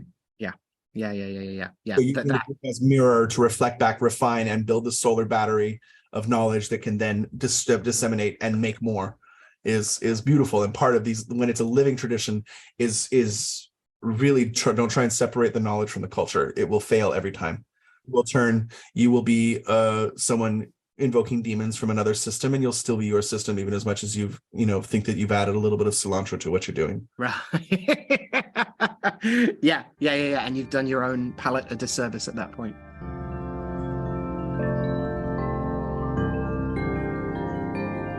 So you brought up this point with this kind of remind me of the Farah face, and then there was a contrast to something else there, the kind of with Puella, yeah, that it's most commonly chastity, the maid, the immaculate one, but there are these other connotations of like voluptuousness, of like a lot of Madonna whore kind of tensions of like the sex will be really good, but you shouldn't enjoy it. At least that's how a bunch of these Christian geomancers are putting it. That's fascinating. So with the strength card, obviously there's so much history to this card, but the rider weight, and then the thousands, if not millions of hundreds of thousands, at least that's accurate, I think, tarot decks that have been developed in reference to the rider weight, ultimately, where strength, which is number 8, sometimes 9, sometimes 11. That's what it is. Yeah, that's the Golden Dawn / Crowley switch, right? So it aligns more with the zodiacal belt, which still has to do a little like a little. Which is the lemniscate over her head, yes. as if I remember correctly. Mm-hmm. But that strength as 8 it involves a woman prying open a lion's mouth or subduing a lion somehow.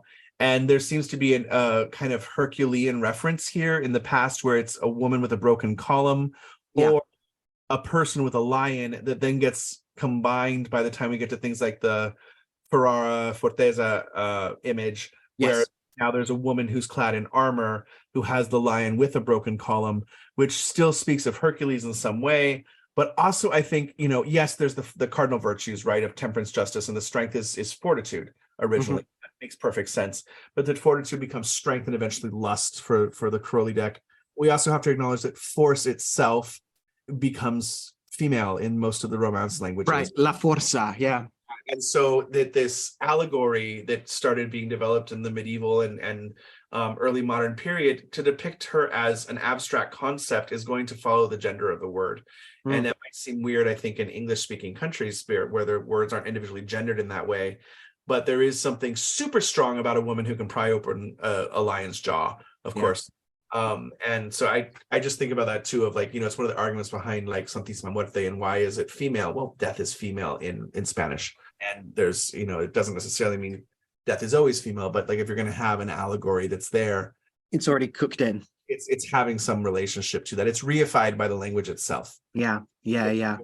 Cultura as a mother. It's really interesting to see the history of the card being literally this kind of distillation or this kind of combination of the two primary kind of ways of showing, which is either a person fighting a lion or besting it in some way, or this maiden with the tower or with the mural crown, sometimes even, but with or the pillar, and that like there seems a testing out of, like you say, this notion of the woman herself being armored with the strength of a city, and that thus has a lion as a companion or as a steed or is just there as well, and then the reformulation of that as this idea of like all sorts of Beauty and the Beast stuff, right? Of her being of innocence, being able to temper the wild passions of the bestial and of the powerful. I ended up going down a bit of a rabbit hole looking at other depictions of a maiden and a lion, and there's a British tale of Una and the lion. Yes, which is a poem that speaks of this this daughter. She's a Disney princess, right? She's a daughter of a king and queen who's imprisoned despite being having all these Puella qualities of youthful, beautiful, and innocent. She's imprisoned by a dragon, and is after being imprisoned by her parents as well in some accounts. And on her journey, she comes across this ferocious lion, and we have the kind of prefiguring of of Jesus and the lion as well a little bit here. But the lion is said to be so taken and so like enraptured by her innocence that it decides to, rather than eat her, to be her like kind of guardian and companion.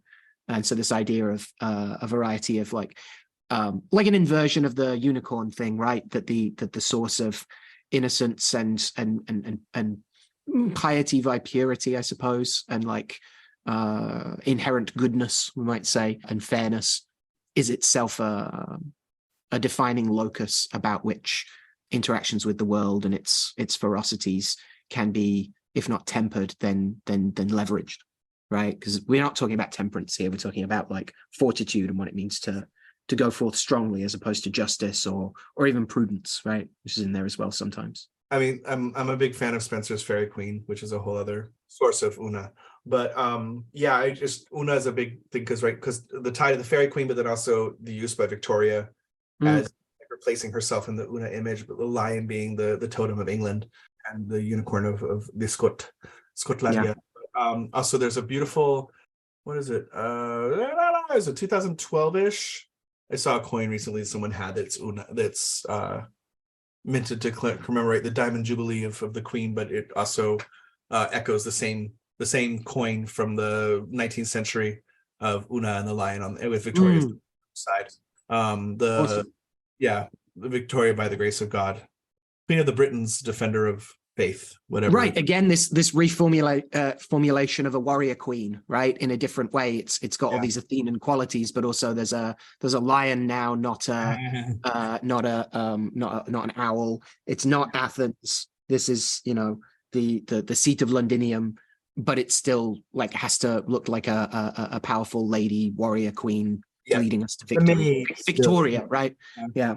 The victorious city, which is, but hey, and then also within the strength card always reminds me of that line from Gospel of Thomas.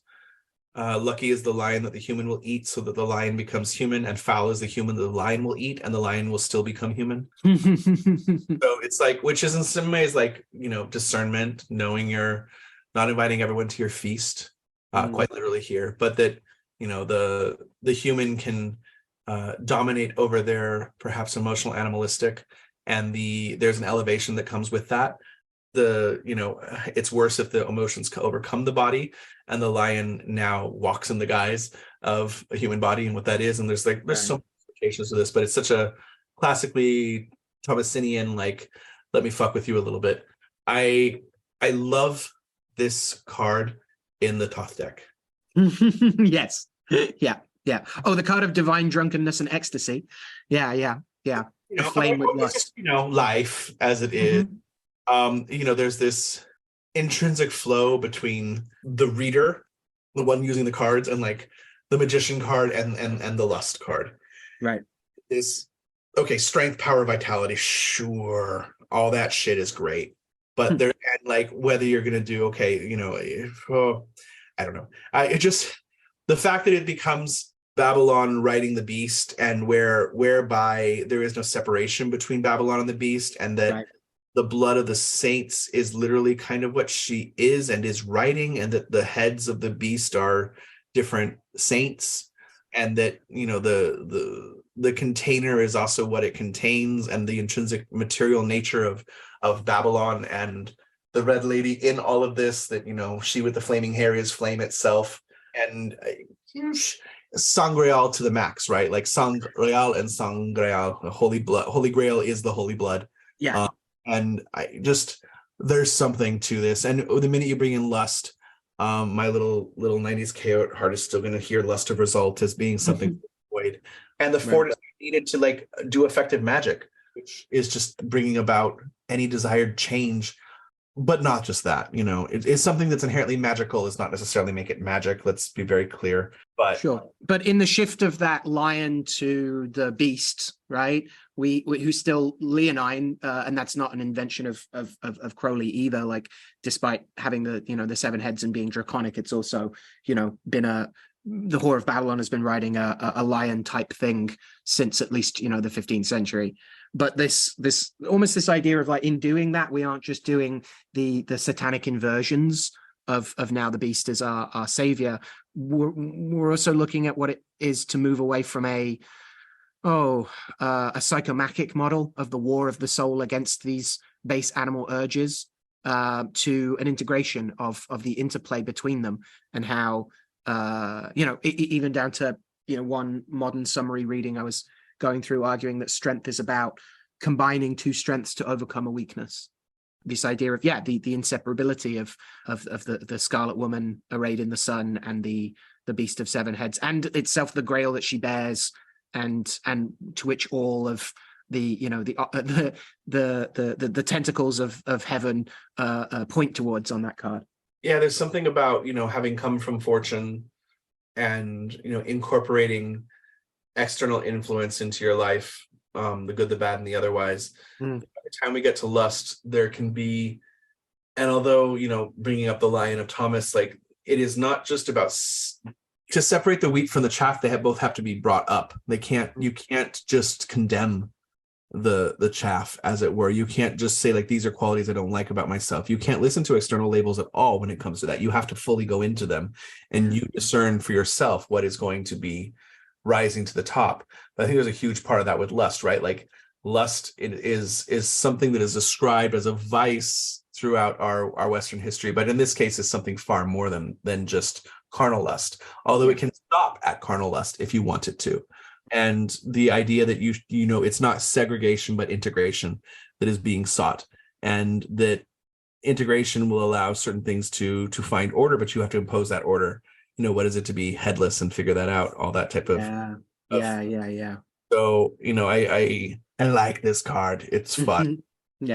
It's beautifully done, and I like that it's both hair and blood and tongue and collar and womb and tomb, and there's a lot there. I tend to, this is a lovely card. It feels good, both in the classic sense of the Rider-Waite, and to me even more, there are many Crowley permutations and I'm like, meh, whatever. This is one of the ones that was like, yes, give me this. This is great. Right? Yeah. The Babylon is bigger than specifically a thelemic formula, but there's an awful lot to these thelemic formulas to explore and to motivate and to redden the blood, right? Yes. Oh, and if we're talking Babylon mysteries, then I think I'd be remiss without pointing out that I believe our good friend Sarah Wood has a class that's still available on the Salem Witchcraft and Folklore Festival site, I believe, on Babylon as Mother of Abominations. I think it was through the festival, and is on the archives either there or for the Cauldron Black. And so if folks want, have some appetite whetted for some Babylon mystery stuff, I'd highly recommend they check out Sarah's really brilliant meditations on that.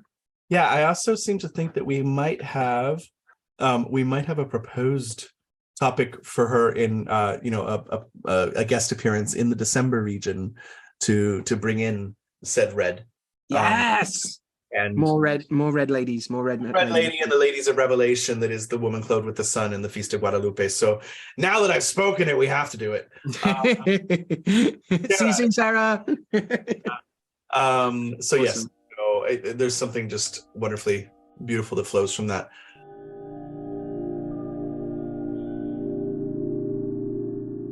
So other than Joan and Iris being a flower and the prompt of, let's do a cunning woman, not other than, just, would you care to give a quick summation of Joan Flower and her daughters and the larger trial implication of what that is? For sure. Yeah. Nothing taxing. So mostly what we know about Joan Flower, and occasionally Flowers, they're called the Flowers a little bit sometimes, both as individual name and to refer to the family as a collective. They're another one of these cunning women / accused witches that we mostly know about through the accusations and the trial records themselves, which get nasty and an awful lot of sister turning against sister daughter turning against mother and so on. But in essence, a group of women referred to as the witches of Beaver, which is spelled Belvoir, Balvoir, but I'm reliably informed is pronounced Beaver after the castle of the Earl of Rutland. So these witches of Beaver are primarily the Flowers, Joan Flower and her daughters Margaret and Philippa. And they are accused of witchcraft in England after the deaths of the two sons of Francis Manners, the 6th Earl of Rutland. Henry the younger dies in 1613 and Francis follows in 1620. So they're the heirs to Francis Manners, the 6th Earl of Rutland, and their kind of seat of power is Beaver Castle. So the story is basically that after primarily a kind of wage dispute, an unfair dismissal of being workers in the castle, that the Flowers are accused of witchcraft owing to the deaths of the sons of the Earl, and they are sent to trial. Joan herself dies on the way to trial, and her two daughters are supposedly hanged in Lincoln. It's said that one of the daughters actually drugs the guards and manages to escape. But what's important to know about them, in short, is that they're a family that were known to be healers of some sort. So the flower might be an old term for those who go and gather the flowers of the meadow and things. So there's all sorts of mythic stuff that gets read into that. But they're a local family that's like said to have fallen on hard times. They accept employment as servants up at the castle for the Earl and the Countess, which is near Grantham in Lincolnshire. And they're only called in when additional staff are needed for an upcoming visit by James I. And apparently they don't get on well with the rest of the staff. They're very unpopular, Joan and her daughters. And there are even suggestions of theft and various other misdemeanors. And so as a result, they're all dismissed, and only Joan is given a meager severance package that she's not happy with. She's given like a pillow and a mattress and 40 shillings. So after they're dismissed, so classic setup for are they cunning women, are they witches? After something horrible happens to them, something horrible happens to their employers. The Earl and the Countess themselves fall ill with convulsions, and they're said to they're said to do a bunch of vomiting as well. Their son Henry dies and is buried in September. The younger children, Francis and the daughter Catherine, also seems to suffer, and Francis dies in March of 1620. So it's a bunch of suffering over a number of years.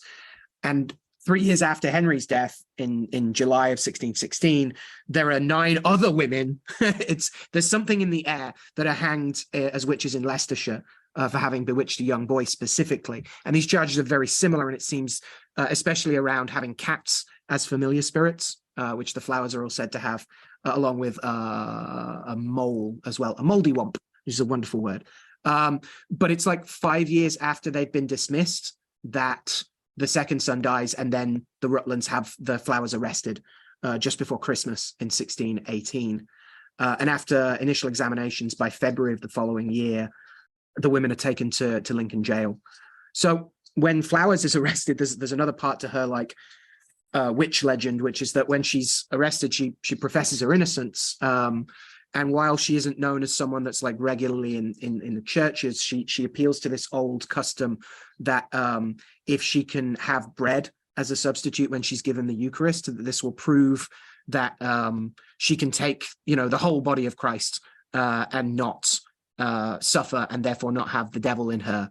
So she uses it as this like trial by Eucharist, essentially. The trouble is, according to the story, that she actually chokes on that bread, on that supposedly blessed bread that a witch could never consume, and dies supposedly like after the first bite. So she's kind of taken out of the picture, but still kind of haunts the rest of the proceedings as her daughters steadily kind of like, one of them blames her for all of it, the mother for all of it, and the other kind of says, oh, I was doing it, but only on behalf of the other two. And so by the time they get to Lincoln, Margaret's accused her mother of witchcraft. Philip has admitted to doing it on behalf of Margaret, Joan, and herself. And they're specifically said to have entered into communion with familiar spirits that, help them do their stuff. The chief of these, and my favorite to talk about, is the mother's familiar, who is a cat named Rutterkin. And the women admitted various things, that they stole the glove of the Lord Ross and gave it to their mother, who did a variety of things with people's gloves and also with the thatch and the bedding that they had, or pieces of the bedding. She would bury it in ant hills, which is a classic saturnine work of flensing bones, yes, but of also like ensuring that things stink and malinger in their miasmas. The glove was said to have been pricked by pins. There's a heavy use of pins again. Said to have been boiled at various points, as well as worn. And this is the death by belly rubs. It was worn, and the belly of the cat was stroked, which seems to be a sympathetic action of sending the cat out, that it now has the scent. But there's also some stuff about then burying the glove again and pricking it a bunch. Supposedly, there's some incantations that are either heard around the castle or even found written down that cause Lord Ross to become ill. There are more attempts to harm the Lady Catherine, the Earl's daughter, as well. And there's even the classic of getting the quill. Oh yeah, that's it. They use the feathers from some of the quilt of the down again to work magic on a personal concern of the bedding, which they would have had great access to as maidservants. So it's again this fear of like maidservants being able to reach out and touch their employees after being allegedly treated unfairly. In the course of the investigation, the examination, the flowers also reveal a variety of other women that I alluded to earlier: Anne Baker of Botsford, Ellen Green of Stathen, and old Joan Willamant of Godeby. And they're all taken into examination as well. And they also start talking about the visions and the trafficking with familiar spirits. Other Joan Willamant, says that her familiar was called Pretty, which is just adorable, and that it had been blown into her mouth by a former master in the form of a fairy, later appearing in the form of a woman who asked her to give up her soul. And Joan says she refused. Which is, I love that when it comes down to questioning, they're like, oh, sure, there was the option of selling my soul, but I didn't. But I did keep working with the spirit that asked me if I wanted to cash in my soul, because they seem very nice once we got that whole soul business sorted out. And Wilmot also explicitly testifies as more of a cunning woman. She talks about her familiar in a really interesting way. I've got the quote here, which is that she never hurt anybody, but did help diverse peoples who were stricken or forspoken, like bewitched, right? And that her spirit came weekly to her and would tell of diverse persons that were stricken and forspoken. And she said that the use which she had of the spirit was to know those did which she had undertaken to amend, and she did help them by certain prayers which she used, which is like the classic, no, I'm not a witch. I just know some herbs and I pray for people, and I can see when they've been affected by witchcraft. And so the flowers form this ongoing set of cases that are both influenced by other like witch trials that are going on and go on to influence an awful lot of them, but at core represent a lot of the features that wise women are, or a lot of the conditions that wise women are subject to historically, as well as the perspective of them as, what we know and what we don't know. I haven't seen any clear accounts on exactly why they don't get on, whether it's more about not getting on with the other staff, or about if they're already being accused of doing, impious magics. The combination of like the deep personal history stuff we've got in here, as well as the impersonal churn and tide of events, is just, I think, a really fascinating example of where women find themselves seeking to battle for their own, justice against the impositions of authority and people in authority over you, versus what that looks like when that fear of women's power can be weaponized against you. So as I'm saying this, I'm like, okay, yeah, this is our case, and here are things I already find interesting about it. Hooray, cursing your former bosses by giving your cat belly rubs. But I'm thinking about how we may be able to retroactively, 2020 hindsight, say like, oh, and of course it had to be Joan Flowers because this speaks of, the mysteries of some Puella mystery stuff, some this notion of like less clairaudience, and when we don't hear right, when rumor and worries about witches abroad creates tensions and panics and turns familial bonds to the most keenly felt when betrayed. I mean, one of the things that's coming up, because the whole, like you were saying, the notion of flowers can be the people that gather flowers, and it's not a popular topic, but one that does seem to be embraced more and more, especially as people outside of the neo-pagan revival and its dependency upon the Anglospheric history, English language history and mythology that's been developed as part of the neo-pagan revival, that it is not inaccurate to say that people who worked with plants were victimized and told as witches, were called witches during this greater period of history. It is also dangerous to say that was what all of them were. Right. They were not all herbalists. And this wasn't just a war on medicine. This was a war on people in general, of so many minority groups, of a war on Jews at the start, a war on Cathars at the start, that turned into something that was, let's attack every minority group we can, and eventually becomes it. There is this concept, and I think, as I pointed out before, Julia over at Occulta does a really good job of going this into her lectures, but there's a difference of equating something that is not, calling someone non-human. That we have to re-emphasize. This accusation of witchcraft is to take away your humanity in accusation. This is not sorcery. This is not trafficking with spirits. You're a witch. You are no longer human. You have no rights. Right. You have no property. Your property is now seized. You are an abomination and an affront against everybody that wants to live and get to heaven. So this accusation of witchcraft is even more than sorcery. This is a means of seizing property, of flattening and leveling minority groups, minority languages, minority cultures, immigrants, minority religions. It's really important to emphasize that, I think, when discussing things like these happen to be herbalists, they happen to be women. And that is an important part of this. But let's not forget how profoundly sinister and insidious this accusation of witchcraft as a political crime that was developed in the 13th and the 14th centuries in Iberia, and transfers hugely into a way to gain property, status, and give a whole bunch of, like, fund a military war complex. That was just, so I thank you, Joan Flowers, for bringing that up in my head. I also, it's interesting, this kind of conflation between something that, we fire someone and we were perhaps unfair to them, and now we feel a guilt that we're now going to protect by saying, like, well, she witched us now. Right. Why do I feel bad about this? Oh, it must be because I'm being tortured by, witchcraft. And if I was in this position, I'd totally curse me. Absolutely. It's the impotence of man being like, okay, you're not impotent because, you're a peasant in the 1400s and, like, life is just hard, and that you're lusting after someone, that you're feeling guilty about it. So, accuse her of stealing your nature, and then now you can get an erection again. Like, come on.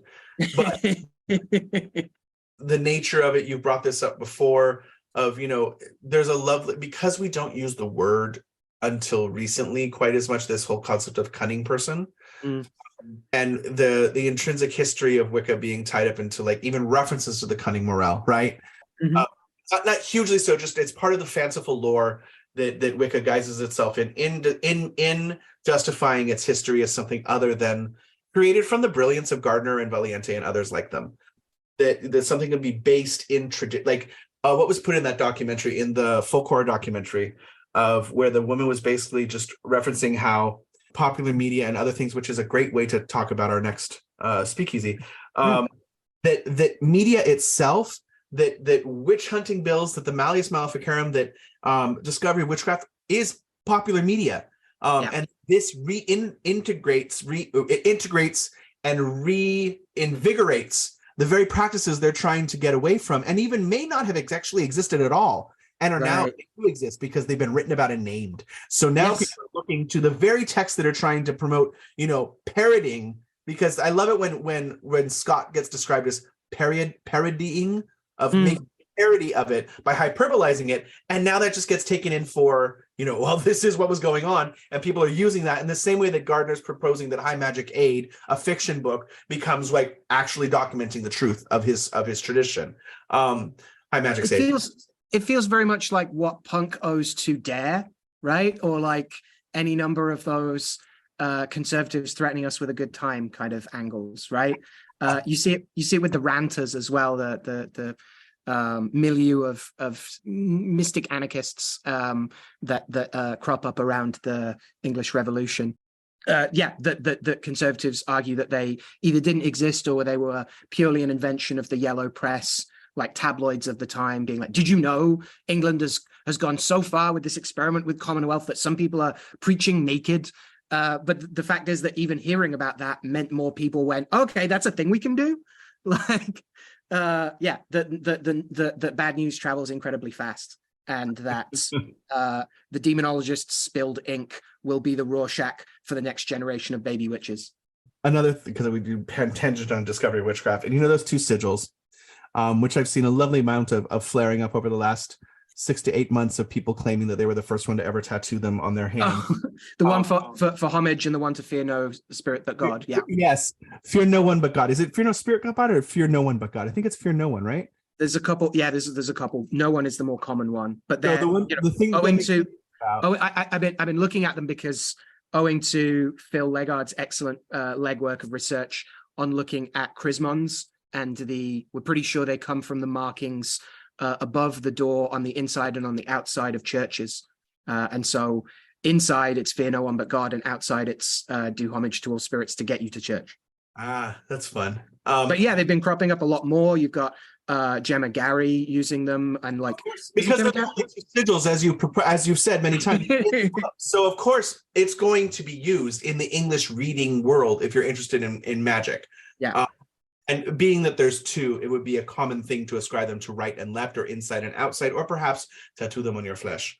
And I mean, as long as I've known you, you've considered getting them as hand tattoos. And or like forearms. I'm glad you didn't start that trend.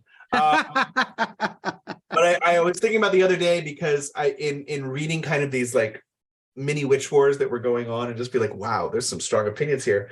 I was like, man, what if fear no one but God is not the humility we think it is, but the person actually has no fear of any other than God, and therefore is hubristic and completely full of themselves. And it was like, maybe that sigil is not what we think it is. Right. But yeah, I would be like, hey, I too have these sigils tattooed on me. We are friends now. But that is not the common parlance when these happen. Mm-hmm. I have a colleague who I'm very jealous of. Got the Sorthus, the shield that's in Scott. Speaking of like other seals that exist, it's one of the breastplates of protection that you can do in parchment. It's detailed in the Bealfores working, but also in various other bits and pieces. And it's also one of the things that you pray the Historiola of the Magi over, to ask that I'm about to do something dangerous and summon a demon. If I'm about to do something not only dangerous but stupid, please send an angel like you did to the Magi to tell them not to go to Herod, but to go via a different route if I need some like in the moment, on the ground course correction. And there's those seals of the earth as well that we're not the triangular ones and the lozenge shaped ones that I'm still not entirely sure where they're coming from, but again, turn up in a lot of the Pentacle lore and things like that.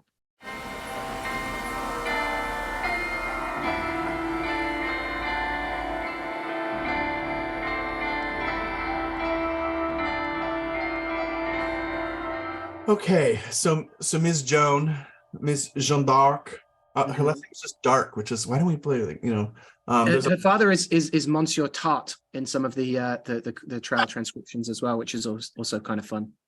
Okay, so Joan of Arc and Joan Flower, the two Joans, the feast of the twin Joans, this maiden that carries the staff of iron into battle, who is rewarded with the gift of iron, but feels its corresponding enemy, right? The fire that forged it. Is punished by the, are you an iron or a flame child? And someone who starts off by hearing voices, hearing Michael and Catherine and Margaret, but then ends her life by fixating visually upon the crucifix. Is fascinating. That again, that division between lightning and thunder, the vision and the voice, clairaudience and clairvoyance is there. The wielding the banner of the fleur-de-lis, but perhaps as Iris, the rainbow messenger, the flower of the rainbow messenger, who communicates between gods and men and is rewarded, rewards us with our prayers being answered, to the probation, the testing, probation as probar, right? My head went duolingo there. Probation and testing of the veracity or truth by testing it with iron, to pricking of the witch's needle against the flesh to see if you are indeed a witch, perhaps just someone with property that I want, and to ask what kind of woman it stands before us. Is this a lily dagger I see before me?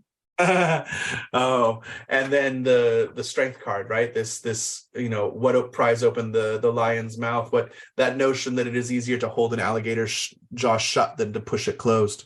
Right. Prevention is better than cure. fortitude and what that means. What is forza?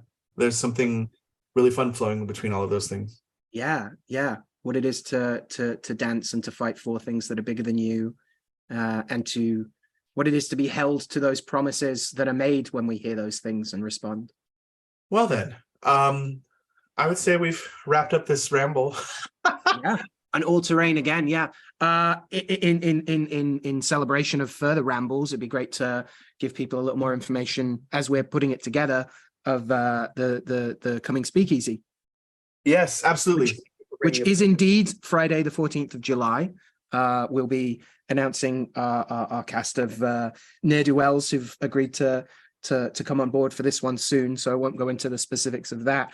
But our plan is very much to ask, where is the lie? And to have a prompt theme, jump off topic, overarching umbrella to muster under, of considering magic, witchcraft and sorcery and the folklores of all the things that we as fancy necromancers like to talk about for our online cabaret, this Speakeasy of the Dead, around fiction and how storytelling, how game playing, and how tale spinning can influence and be influenced by our magics.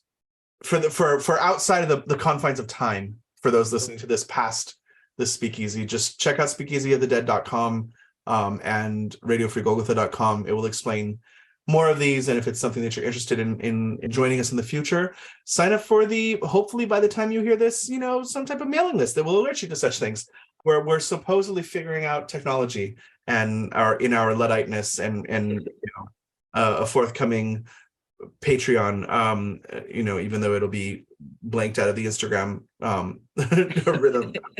But many things in store for RFG, and we're excited for it. And thank you so much for being here. You can find us at radiofreegolgotha.com, speakeasyofthedead.com. We have a Facebook group called Folk Necromancy, which just answer the damn questions and answer them in like corresponding answers.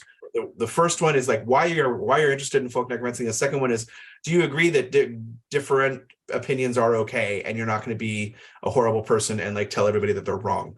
And I just gave you the answers, so just put both. I had this thing that was like, if you put yes to both, I was like, you didn't even read it, like really. Yeah. No. So there's that. There's our Facebook official RFG page where we do try and do announcements. Again, we do have lots of plans and more guests, and we're excited for those. We are trying to commit and are mildly successful thus far. Even have the next episode being recorded soon, so that we have kept an episode a month, which has not felt nearly as taxing as it used to. So no, it's been great. So thank you to the guests that have come and to the guests of the future. And if you're interested in being a guest, please don't send us an invitation. We'll invite you. We don't do promotions in the same way, although we always promote our guests in other ways on our personal accounts and otherwise. Yeah. So it's not just to promote a book, it's for something larger Sesame Streeting. You got to be comfortable with it. Anyway, thank you, dear listener, and those that hate us for listening this far to try and find things to trip us up on. It is a pleasure to be heard. It's a pleasure to spend time with you, Al, and thank you, Joan of Arc, and great Aunt Claudia, because I know you had a thing for Joan of Arc, and give my dad a little Joan of Arc something somewhere that I just remembered. Sorry. Ancestry is powerful, and happy feast of the two Joans and everything that we've talked about. Better to carry a lance than to be carried by one. I like that. I like that a lot. All right. Take care, everyone. Thank you so much. See you soon.